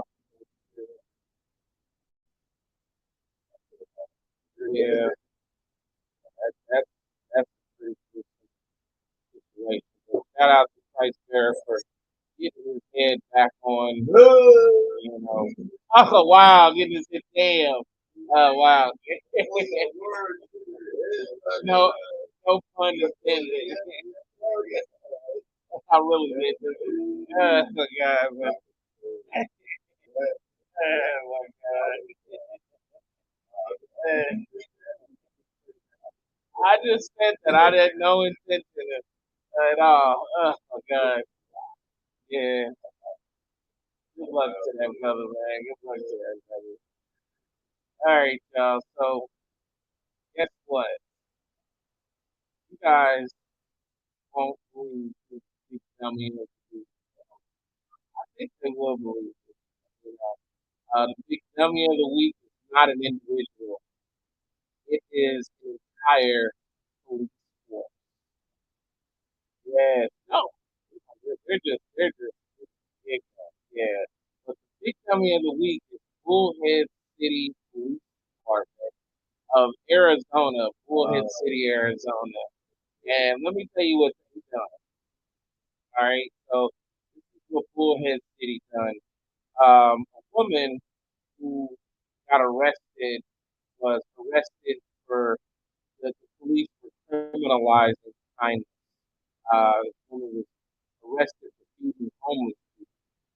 A woman who was arrested for feeding homeless people in Northwest Arizona is officially suing over a local ordinance that regulates food sharing events in public parks, accusing the authorities of criminalizing kindness. Norma Thornton, a 78-year-old woman, became the first person arrested under Bullhead City's ordinance in March for distributing prepared food from a van at a Bullhead City community park. Her lawyer said that the lawsuit filed as part of a nationwide effort to let people see those in need. Some of the charges against Thornton were eventually dropped, but she was seeking an injunction to stop the city from enforcing the ordinance that took effect in May 2021 to the new ordinance. Uh, Her attorney said Bullhead City has criminalized kindness, and City Council passed the ordinance that makes the crime punishable by 4 months imprisonment to share food in public parks for charitable purposes. Crazy. I know. It, well, hold on. In their law, it's cool to do it in that regard. If you're having a big cookout and it's a bunch of family and friends, it's okay. If you're having a big cooked off, and people are eating that food, whether they patronize by purchasing a plate or giving two plates, but because the individuals receiving the beneficial side of this equation are vagrants, it's against the law. So they blatantly made a law. Listen, this is a point you have to ask yourself, what in the fuck is happening in the world? Why is it that homeless people have laws designed against them to eat? This is when you have to step aside and you have to look at something beyond morality going wrong in your community, in the world abroad. Why is that okay? Why is it okay to have a law against me helping a homeless person in this regard? But then if I want to cook, give food away to ongoers and promotion of a business, or just for goodwill, I can do it. But if they're rags and tags and vagrants that take up space in cardboard condominiums and whatever protected areas, tent cities, it's against the law. Listen, devil is super busy. He got a lot of hands and a lot of shit. So this is where you gotta say, you know what? Hey, fuck you, and I don't subscribe to that standard. I don't believe in that, and nor am I going to stand by if I have the ability to help them. Nor am I going to stand by and not help them. It was not too long ago, probably about maybe a month ago, where a college student was at a a Popeye's chicken drive-through, and she was approached on the passenger side by a homeless person, like in Atlanta, I believe. The homeless person had like a eye or a breast, and they saw the homeless person walk up to the car through the drive-through window, and then they refused to sell the customer anything, including her food, because they saw the homeless person walk up to their car and suddenly added that extra piece to their order. That's some of the most foulest bullshit. Sat in the drive-through and refused to accept that as a response to her being a customer. So then they called the police on her. Called the police, and the police showed up, and the police was like, listen, give her food. She hasn't broken any laws. Let her purchase food. Inside is much as it's typical of chicken spots, especially when you go to the hood. Listen, I ain't never really even been to a white area to a chicken spot, whether it's Churches or KFC, and not seen, or Popeyes, and not seen them fucking niggas as employees on the staff. Like, it's just how it is. It's part of the situation. So, police demand that they go ahead and allow her to purchase the food that she ordered, including his bread. Done so, they catch wind of it, or she gets a local radio station or news station takes wind of the situation.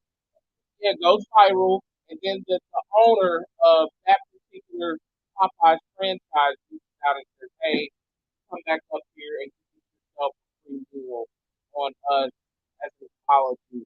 And the owner had the entire staff apologize to her as well. We had her come up here during that shift of that staff that she dealt with. And that's a thing that you can look up on your own.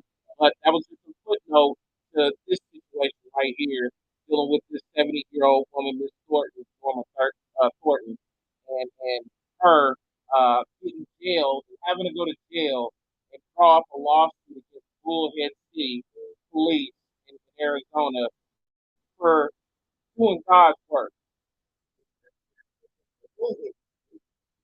You know what I was gonna? I thought a good replacement for these dummies would be Bullshit City. I would like to say, Bullshit City, thank you very much for your unprosperous conduct, for your lack of chivalry and respect for the downtrodden, the people that have nothing, people supposed to be fighting for, and I would like to crown you as the big dummies of the week. You big dummy. You big dummy. You big dummy. You big dummy. Yes, super big dummies. Big God. Come on. You agree. I think I think so. Yeah. Freddie, what do you think? Let me handle this bitch. Hey, Freddie, you heard what he said. He said, let me handle this. He would like to go handle it. You know what I'm saying? And Freddie, what do you think about, what would you say to the woman who was working the drive through that day? What would you say to her? What statement would you? Enough said. Enough said. You know? So, hey, man, big dummy of the week goes to Bullshit City. You big dummy. Thank you. You big dummy. You big Yeah, dummy. you know, You I've been to Arizona quite a few times, and I was going down there for a relationship reason and for consideration of moving to territory. I remember during that period, my good friend here from Murphy was telling me to beware of police conduct and beware because they were having a spike in with the traffic stop.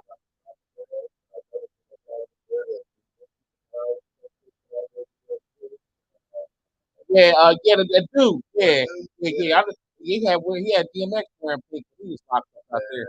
Yeah, it was a lot of discriminatory practices happening in traffic stops. Listen, Arizona is a pretty place, and now that I no longer have no reason whatsoever to not only commute but to live, especially to live, it's a place that I wouldn't want no parts of. It's too hot. It's a big desert. It's a stupidity. There's no bodies of water. Listen, things that are living organisms need water to survive. And you talking about a place where it ain't even a body of water in sight, let alone dealing with that kind of ignorant bullshit in the heat. Not to mention a lot of Hispanics are very dangerous on the roadways. Targeted. Yeah, and they go from black to brown out there. They attack the brown skins out there. And I seen on Brian Gumbel's Real Sports how a lot of places in Hispanic territories, it was like the epidemic in a lot of Hispanic territories was motor vehicle crashes, deadly motor vehicle crashes. In some Hispanic territories, you can drive up to liquor stores and actually get ready-made drinks to go. So they had that. And check out Real Sports Brian Gumbel. I can't think of what episode it is, but it was because of this particular Hispanic town. A lot of baseball players that came out of there. But it was about 3 made it to the league. Each one of them players had lost a relative that died by vehicular homicide back in their hometowns. So, and a lot of them people migrate to places like Arizona. So when I was out there, I was seeing a gang of just speedsters and motherfuckers flying up and down the street and highways and all that. So yeah, because they come from a place where, traffic ain't designed like this. It ain't painted lanes. It's dirt roads. It ain't stoplights. You know what I'm saying? It's you stop. You want. So yeah.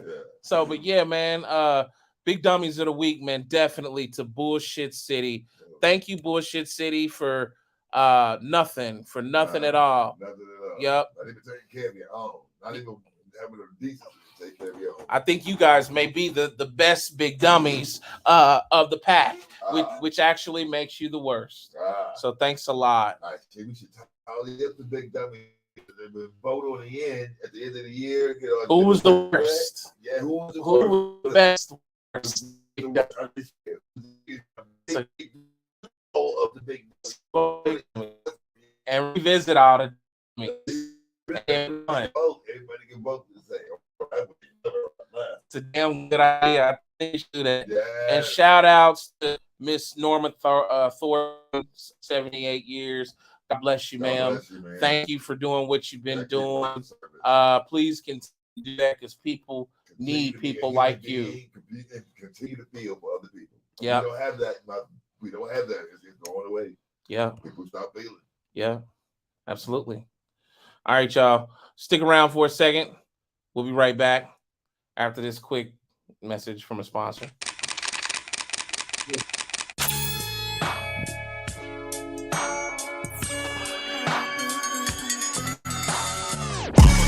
I'ma stay fresh with Kicks Casserole. Cop the latest with Kicks Casserole. Nothing less than Kicks Casserole. I'm at my best with Kicks Casserole. I'ma stay fresh with Kicks Casserole. Cop the latest with Kicks Casserole. Nothing less than Kicks Casserole. I'm at my best with Kicks Casserole. Look, nigga, I'm dumb fly. Every time the sun rise, murder classrooms with my fresh since junior high. Fucking up the cafeteria, Columbia 11 highs. Chicks cutting hella eyes while I move with a smooth stride. North Carolina from head to toe. Freshest that you know, and that remains from then on into tomorrow. So I'ma stay getting figures, macking bitches, getting bigger, and fresh from head to toe with Kicks Casserole. Warning. Rappers, producers, hip-hop entertainers, hit up CWK Promotions for any of your management needs. Promotions, booking, studio sessions, feature help, models for your music videos, and much more. Hit up Chris Kleiss with CWK Promotions. Booking from 15 to 30% cheaper. Models, $50 to $500 for your videos. Promotions of any kind. Studio sessions ranging from $35 to $175, and features from $10,000 to $250K. Hit up CWK Promotions now. Cast of Amontillado, they buried me, left me for dead inside the walls that's hollow. Now follow, they didn't take into account my year, make, and model. My guard like design of an apostle. I rise like a phoenix, and I got you. Rob is the phenomenal, impossible, insolvable, unstoppable, prodigal, calling audible, still improbable. I got these suckers mad, flaring at the nostrils, non-volatile, but you can order from me. I serve you how you want your order to be, motherfucker. Fully optional, I'm conjugal with the beat, the greatest that you never heard or seen. Cocksucker, short to the T, sharper than razor blades be, with a chick on my side, sharper than Sonya Blade and Chun-Li. I hit the lotto, so what's my motto? I get the 7 digits from your mother for $1 tomorrow. Sight, this ain't no 8 Mile shit, but you can get split like coconuts in Hindu rituals, flagrantly habitual. These niggas is criminal. I get cynical when discussing them, cause they skills is loving the feeling when I'm on stage, engaged to rock the mic. I ain't new to this shit took time, not overnight. Hella times at night I got no sleep, but still I write. My pen gotta be line for line through my plight. Cold as ice, unmeasurable might like a mic. Mama said you fall, come back twice as hard, alright? Yeah, she always laid out the facts for me. Now what I want you to do is clap for me. Clap for me.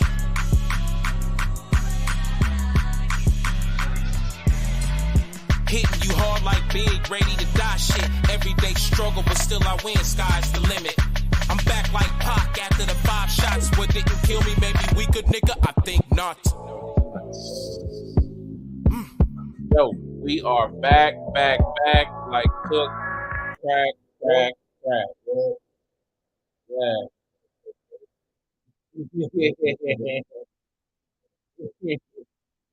All right, so I got another story for you. And this fourth story is about the Ghetto. Yeah, a red cloud story.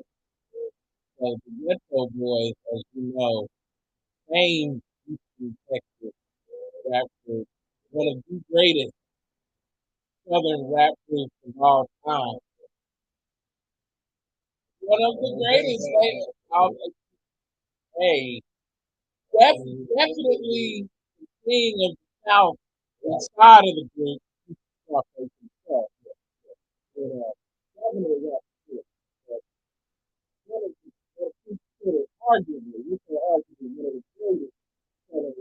All time. I don't know how commonplace that this knowledge may be, but the actual album cover of one of their best albums in their catalog, We Can't Be Stopped, where it features Willie D and Scarface pushing the late great, God bless him, Bushwick Bill on a stretcher out of the hospital with one eye. A lot of people, I don't know if they know the story behind that album cover. Well, it is a real picture. Bushwick Bill with no eye in that right socket and a big gauze on his cheek where an exit wound is being covered with bandage and dressing. So let's talk about it. So one of the most infamous photos and album covers in hip hop history is this album cover right here. All right.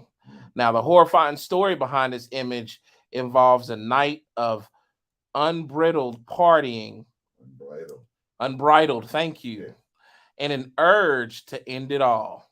Wow. Bushwick Bill said in 1991 in an interview with a man named Billy Jam that he guzzled Everclear at a club, smoked weed, and then went back to his house with suicide on his mind.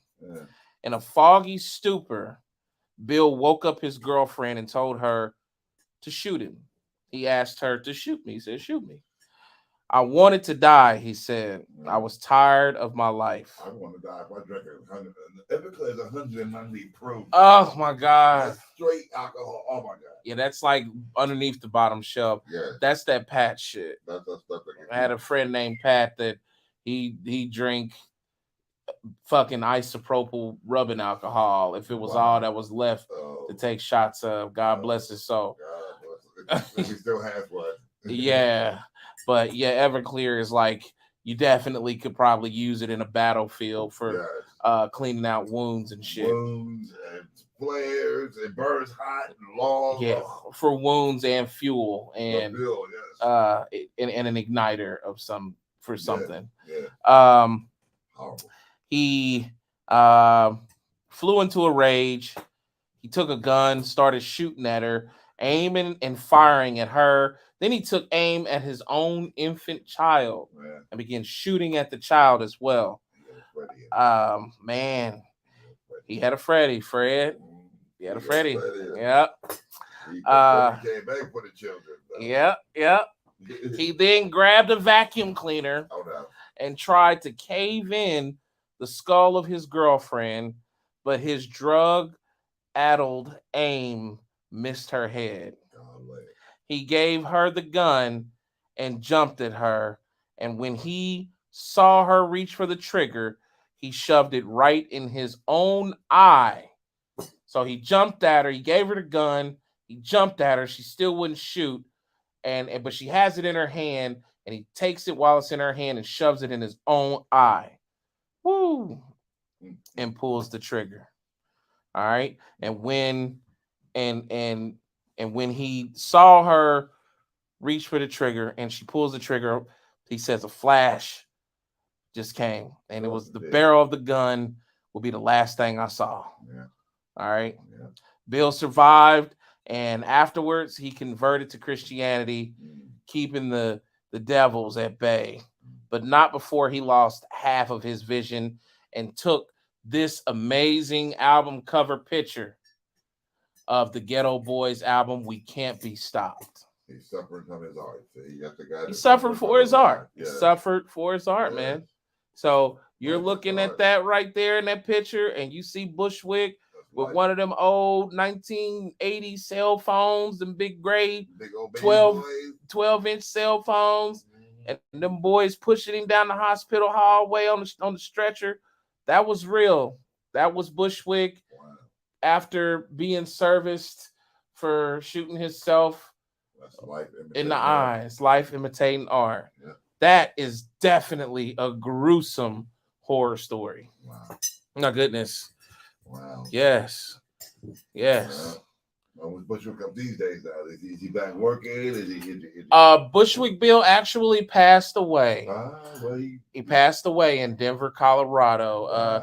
My man Chris Kleiss. If Chris Kleiss is here, I don't think he's here right now. He might be at work, but Chris Kleiss was handling some of his management business, and he was in Denver, Colorado, and passed away in Colorado. Where you at, Mr. Kleiss? Check in. Long time no here. Sir. I know. He might be at work. He's got this new job now where it has been a little bit more demanding than what he's accustomed to. But he's in the nature of his business that he runs, his management business. It's working with the club, so which is really cool. So it's actually a new venue and all that. So shout out to my man Chris Kleiss. Yeah, big shout out. Home Slice. This is a new segment that I have not launched before, and I wanted to take the initiative to launch it tonight. Drum roll. I don't have one, but we can. Yeah, there you go. Mm-hmm. Yes, this segment is called "Dear White People." Dear white people. Okay, and you see on the screen a lot of cheery and upbeat white faces. They're people too. Yes, they are. Absolutely. I love white people. I love all people. They taste like chicken. And Freddie may agree. Yeah. Freddie agree. So this segment is to always take a quick moment to bring light to something that white people have done or may not understand that they are doing, that we have a difference of an opinion with, or that we just blatantly would like to ask y'all to stop doing that shit. This particular Dear White People segment is dedicated to the white people in uniforms, of those of police uniforms. I would like to give this first segment to those white people, and I would like to ask that you please remember that you are somebody that is highly regarded in the community, that you are somebody that is feared in Black communities, Mr. Officer, and brown communities, and that you should remember that and be reminded of that whenever you step into those territories. It seems like I'm always reporting on something that police are doing to people of color. This episode in particular, because that 78-year-old woman was, I think she was an Italian woman or something like that. But she, when you see this woman, you know, you don't think white when you see her. You think of an ethnicity of some kind.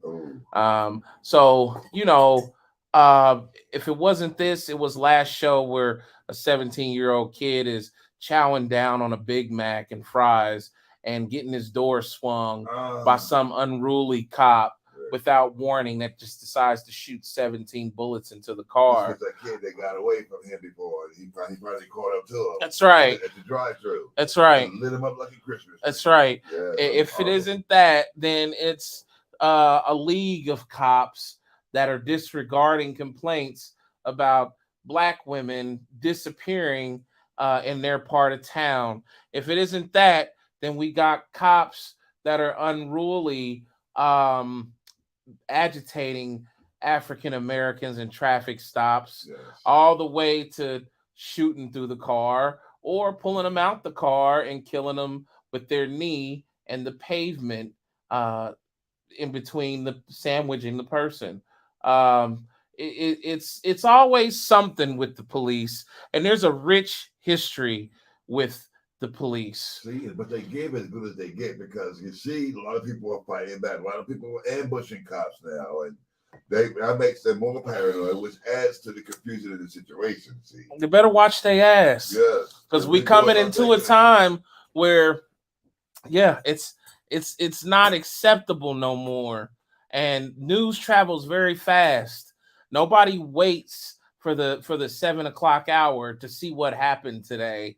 Like, news travels at light speed. Whoever's got a phone is making the news, and it can go worldwide in an instant. If you catch the news cycle, between it happens on a cycle. Yeah, like they introduce stuff on the weekends, they sit and fester for the weekends and stuff. It's all in the timing. If you don't know, pay attention to your media outlets. They would show you there's a pattern to how they dispense the news, how they dispense, when it comes in, what time it comes in, how you can respond to it, how you cannot respond to it, how you have to wait till after the weekend. Yeah. You guys gotta watch your ass, man. Because the world is watching you. Everybody. There's no longer cameras just in strategically placed businesses on different blocks in this corridor. Everybody's a camera. Everybody is a camera. Yes. Now. Yeah. Every human being walking up and down the street is a camera. It's a point of reference. It's a narrative. It's a narrative. That's right. So you gotta watch yourself. You gotta be better. You gotta do better. You gotta about a cop in a car who puts their own self-talk and their own camera. What do you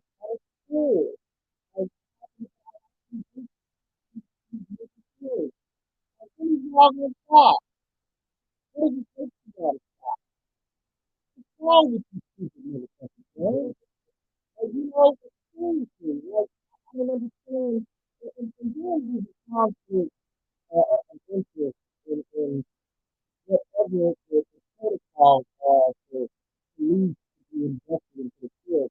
It seems to always get low self-esteem, alcoholics, abuse and motherfuckers.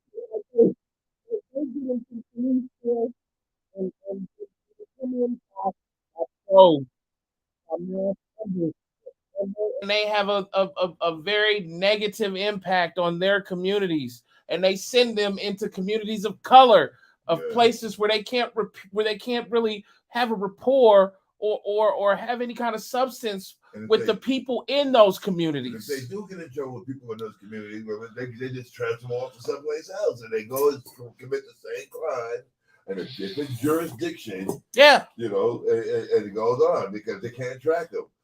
They're supposed to be trying to crack down on that for those officers that who kind of damage the badge and stuff. They're trying to crack down where they ship them to and stuff. To give you a heads up, but it's still being done. Still being done. You guys have a lot. You guys have a lot of just cleanup to do to your reputation, where it's historically it's historically withstood in any time or any kind of effort to diminish it. Let me show you guys something. If you guys are familiar with sheriff's badges, you see this badge right here on the screen. Let me see. That this badge is another 6-star badge that's from the 1800s. Oh. This is before a lot of sheriff stations and a lot of sheriff police systems were established. And in the middle, That's like a Texas Ranger badge. No, it's a runaway slave patrol badge. The bounty hunter badge. And it looks no different than the sheriff badges that we look at today. Wow. Only difference is they say deputy sheriff or whatever perspective to your area of town. Yeah. White people that are in uniform. This is the challenge that you face. Your history has blood-soaked, just the most. The most worst of historical deeds intertwined with it. So I know you guys are in need of an entire new training system. I know you guys are in need of probably defunding in some areas. Yes, new tactics. I know you guys are in need of a lot of things to just reform yourselves. But until that comes, please keep in mind that you're a peacekeeper. Right. Please keep in mind that you're here to serve and protect the community abroad and not just a group of people. Please. Because what I don't want to see is police officers not make it home because they got families too. But you know what? A lot of people are stopping the ideal of giving a fuck about that. Right. And they thinking more about sending you guys home to your families in body bags. Don't do that to yourself, man. Don't put yourself in that kind of predicament where a dude is so afraid of you because of him eating because of his skin tone and him eating a burger at the wrong place at night. He gonna draw out and shoot your ass first because he saw you coming. It happens. It can happen. It will happen. Those two had a history. They had a history in that one incident, right. but there's many incidents where there's no there's more incidents where there's no history at all. Right. All right. So stop it. Look at them boys in Georgia. Look at that dude. Yep. Yeah, Ahmad jogging through. He wasn't bothering nobody. Oh, he looked like somebody that was robbing spots back in the Let's chase him down and hunt him down like a dog. Them guys might as well have been wearing the slave patrol badges. That's right. That's right. They might have been there. Automatic bounty. They deputized themselves that day. Yes, they did. Yes, you know, if you out here and you having issues as police officers with your life, with your home settings, with something personal, get yourself some help. There's all kind of things that they have inside of your union, I'm sure, or inside of your local police station outfit that can get you the help that you need. Don't be afraid of that, because that's a way better result than you making a mistake and killing somebody on the job for no reason because the kid had a bag of chips and some Skittles or tea or some shit. I mean, you got to live with that forever. Right. You living with the idea of you having some mental struggles of some kind, that's only going to last for so long. That's for a limited amount of time, being that you're getting yourself the right help. Don't do that to yourself. If you out here suffering from stuff, just like the white lady in the car, and she's talking about high schoolers and how she hates these niggers, stop it. Stop it right now. Get out the car, take yourself back to the police station, talk to your captain or whoever your upper echelon individual is. Tell them I need some help. I need you to help me because I'm feeling hatred. I'm feeling like I can't understand my job.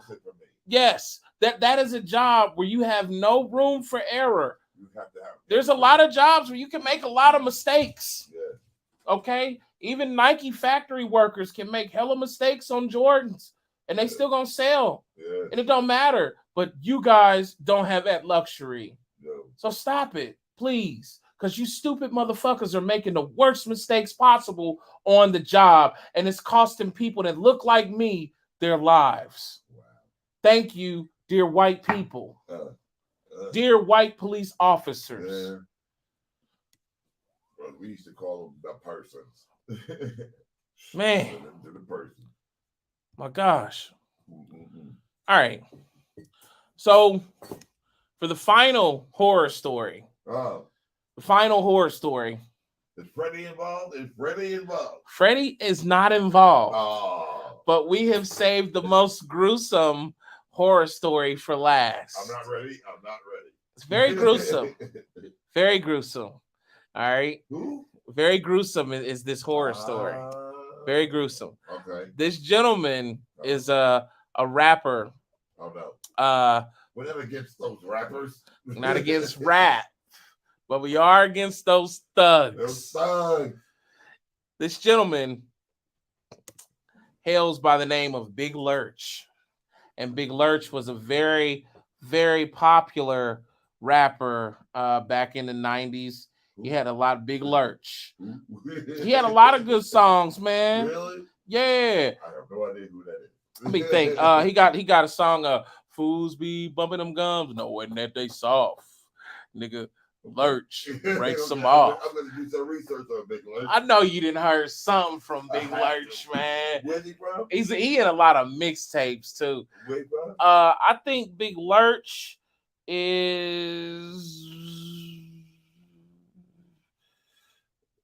He might be from the West Coast. There you go. I think he's from the West Coast. Big Lurch. I would do some due diligence and check him out. Mm-hmm. Big Lurch. I think of right. Yeah, Lurch. Well, this Lurch in particular wasn't a Adams family member, but he was a rapper. And Antron Singleton was a very aspiring rapper, and he worked with greats like Too Short, the late great Mac Dre, E40, and he's from Texas, by the way. E40 or M40? E40. E40. Yep. Yep. Now, yep. Now, Big Lurch is currently serving a life sentence in prison for the gruesome murder of a 21-year-old Los Angeles woman. A woman. Mm-hmm. Couldn't be a man, had to be a woman. According to the Los Angeles Times, Big Lurch cut open his roommate's chest, ripped out her lung, and ate it. Yeah. And this was on April 10th, 2002. He had a lot of free time on his hands, evidently. Wow. He was a rapper. And when things aren't going good as a rapper, what can I say? What can I say? What can I say?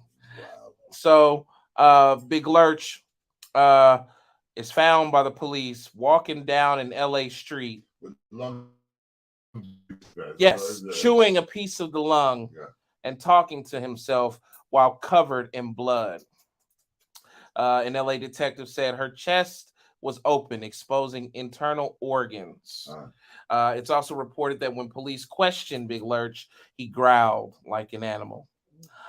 Defense lawyers didn't dispute the claims, and Big Lurch told jurors that he committed the crime during a 5-day PCP binge. Even Freddie said, Freddie cut up a lung. Freddie cut you up, but he wasn't eating you. He just like to gas you and keep on going. That's right. He was worse than Freddie in this instant. He stopped and died. Freddie didn't stop and die. So. No. Big Lurch was eventually found guilty and sentenced to life in prison. Yeah, but he probably had a good reason. Freddie's coming up all year? God. Huh? I thought Freddie was coming up. I see Freddie's disgusted, but Freddie's like, oh no, Freddie's over there having a drink. Freddie is chilling. What up, man? Freddie has been chilling back. Wow. Freddie, can you believe that? Can you believe that? Wow. Oh, give me a break. Freddie says, "Give me a break." Yeah, man, break. Yeah, it's serious, Freddie. Wow. It's dead serious. So yeah, man. I love her, but I had to eat her. Okay. Yeah. Okay. So, yeah. How sweet, Freddie says. So, but yeah, man. That's Big Lurch, and guess what? They got a special place for Big Lurch, and that's fine. They do. That's fine. I mean, I don't know. I mean. He's not the only anti-cannibalism. There was a guy that was locked up out here. He wasn't a rapper. He was locked up. He broke out. Girlfriend ate a heart, ate a lungs out here in Indiana. So I guess really? Oh yes. Not too long ago, a couple of years ago, guy got out of jail. I don't know if he brought it. I think he broke out. He broke out in the sticks of Indiana. Tracked his ex-girlfriend down, killed her, ate her heart. Yes. Damn. Yes.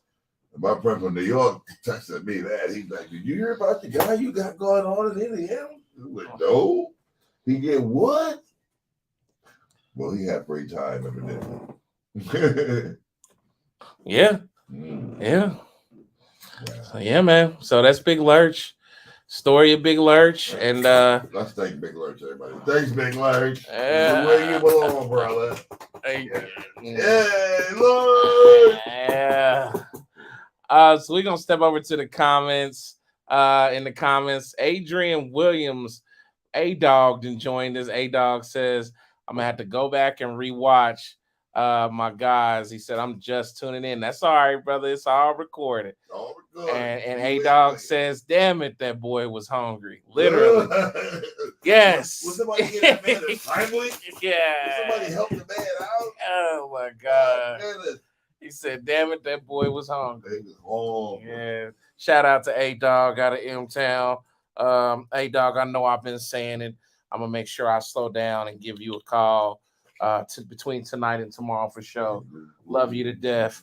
I need to get that song from T-Money on here too. I don't have it in my system on here, but I want to rotate that, A-Dog. So, but yep, A-Dog, shout out. Thanks for stopping in, man. Yeah, he was hungry. And Big Lurch completes our 5 hip-hop, real-life hip-hop Halloween horror stories. It's on horror. It's on horror. Yeah, man, that was terrible. Wow. Terrible. One of the worst, man. Yeah. One of the worst. So. Well, she's permanently a part of him for a minute. So she passed it. He passed it. Yeah. God. This was a great idea, buddy. You put the horror stories in there. All horror stories. You pick up a rock that's it's excellent. Excellent. Thank you, Freddie. Is there anything you say before we go, Fred? I've been away from my children for far too long.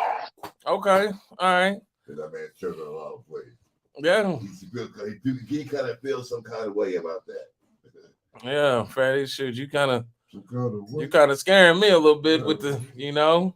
So you are afraid of something after all. I ain't say all that, Fred. I am. It's Halloween night. I ain't going out for the rest of the night. The ghouls and goblins are all running around. Yeah. It's like a village in New York. Freddie, I know after this you leaving. After you've had you a couple of he's having this couple sips of bourbon. Is there anything that you want to tell the folks when you leave here? Anything at all? You shouldn't have buried me. I'm not dead. Wow, that's a hell of an exit. You shouldn't have buried me. I am not dead. Okay. I'm for the hills, person. Hey, Fred, do your thing, man. It's your night. You know what I'm saying? Do your thing. Rape and pillage. Yeah. Get all the candy you can. Yeah. Go for the poolside candy bar, boys and girls. Go for the poolside. Don't let me short you with the minis. If it ain't full size, egg that house, toilet paper that house. Do what y'all do. Yeah. You know? Adrian Williams says, no doubt, appreciate y'all, basically. And Cheryl Thomas says, good podcast. You and Rome are great. We love you. Hey, mama. We love you to death. Mr. Thomas and Adrian Williams chimes back and says, be careful out tonight. Yeah. Plenty of real deal ghouls and goblins out tonight for sure. And I'm going to leave that up on the screen. When I was out trick-or-treating during my time frame as a youngster, we had to worry about razor blades and fruit. So we didn't accept no fruit. No. I didn't want no fruit, no way. Kids. Nobody did. That was good for you. Yeah, I didn't want none. You think about money and candy. Candy. Yeah. You guys, today I saw a big bust with the guys that had a bunch of candy, like Skittles, and it was fentanyl tablets. Yep, and the fentanyl tablets look like candy, you guys. There are all these different color pills. I was in New York when they busted a gang of them. They think when they had a million fentanyl candy shaped tablets. Yep. Before I left New York, they had that. So be careful, be aware. Don't do it, people. Take the candy home. Go over it with your parents. I know you want to munch on it and you want to, but go over it with your parents, because some of that candy, you need to make sure the bags haven't been pierced. Make sure that nobody has taken and injected anything. Needle holes are hard for you to find, kids. That's why they tell you to go to the X-ray, to the hospital. I don't know if they still do that. That stuff started when we was growing up back in 69 was the last time I was a kid. I remember trick-or-treating because it was like razor blades with pins and the fruits and stuff from New York and the Bronx. And we just stopped doing it then. We just stopped at 1969. Yeah. They're trying to revive it and trying to, It just I think caught up on the last run of the good Halloween where people, I mean, they used to grill out, they used to have hot dogs, they used to be able to have apples on a stick. I mean, it wasn't just candy. You sat out for a minute, we trick or treated, you know. Yeah. Yeah, not no more. Grab the candy and run.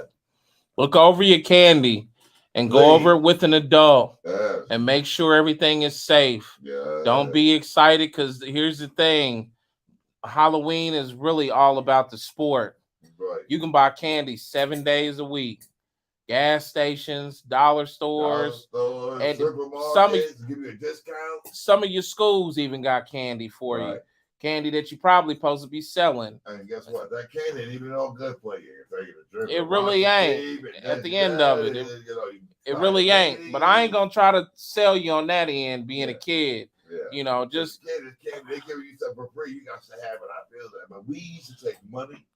We used to take change over that candy. Then nobody never give me no money on the trick or treat grind. Oh man. Hell no. Wow. But be careful the ones when they give you raises and things like that. Yeah. My mom's was always careful with my candy, and she always made sure the candy was good and everything was okay before I ate it. So yeah. But it was so hard, you know. You get this family size bars, big bars. You say, I gotta break one of these up. No. Yeah. You know. Yeah. So wait, kids, be smart. Cheryl Thomas says, Omega, I love your shirt. I'd love to have one. Where can I buy it? This shirt is unreleased at this time, but it will be released very soon. We have we have a couple different merchandise pieces that are going to be released soon. And this is one of them that's coming soon. But you don't have to worry about it, little lady, because you'll be one of the first with one for sure. Yeah. Shout out to Honeybees Designs, which is the company that has done a lot of my work.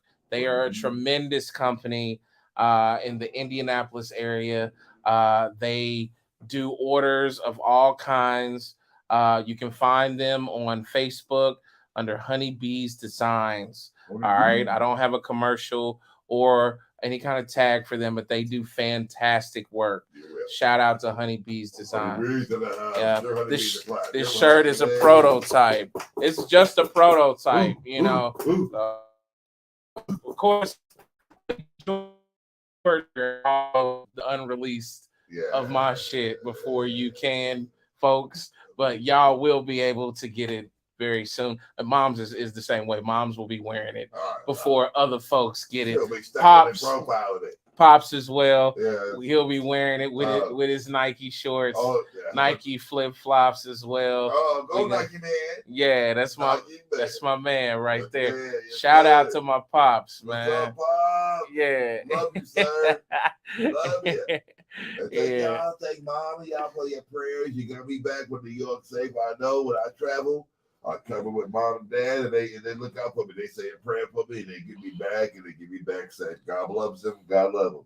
Yeah, absolutely. God love them. Adrian Williams says, "Oh, plenty of bags of pennies, 25-cent worth back in the day." He's talking about candy back in the day. Yeah.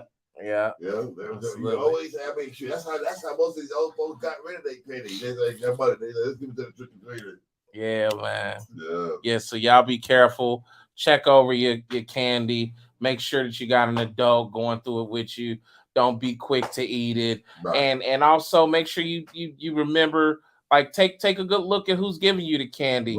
Sometimes if you pay attention, kids, them people that are unsavory, they have a look about themselves. They have an energy about themselves. Look at make sure there's no holes poked in it. Make sure, well, unless your parents are in the job, but just don't eat nothing until you get home and have it looked at by an adult. Yep. And if you got a weird vibe from somebody giving you some candy, then make sure that you remember him. Write that address down in your mind. Say there was a guy in the corner who was just too happy to give me something, and trying to get me.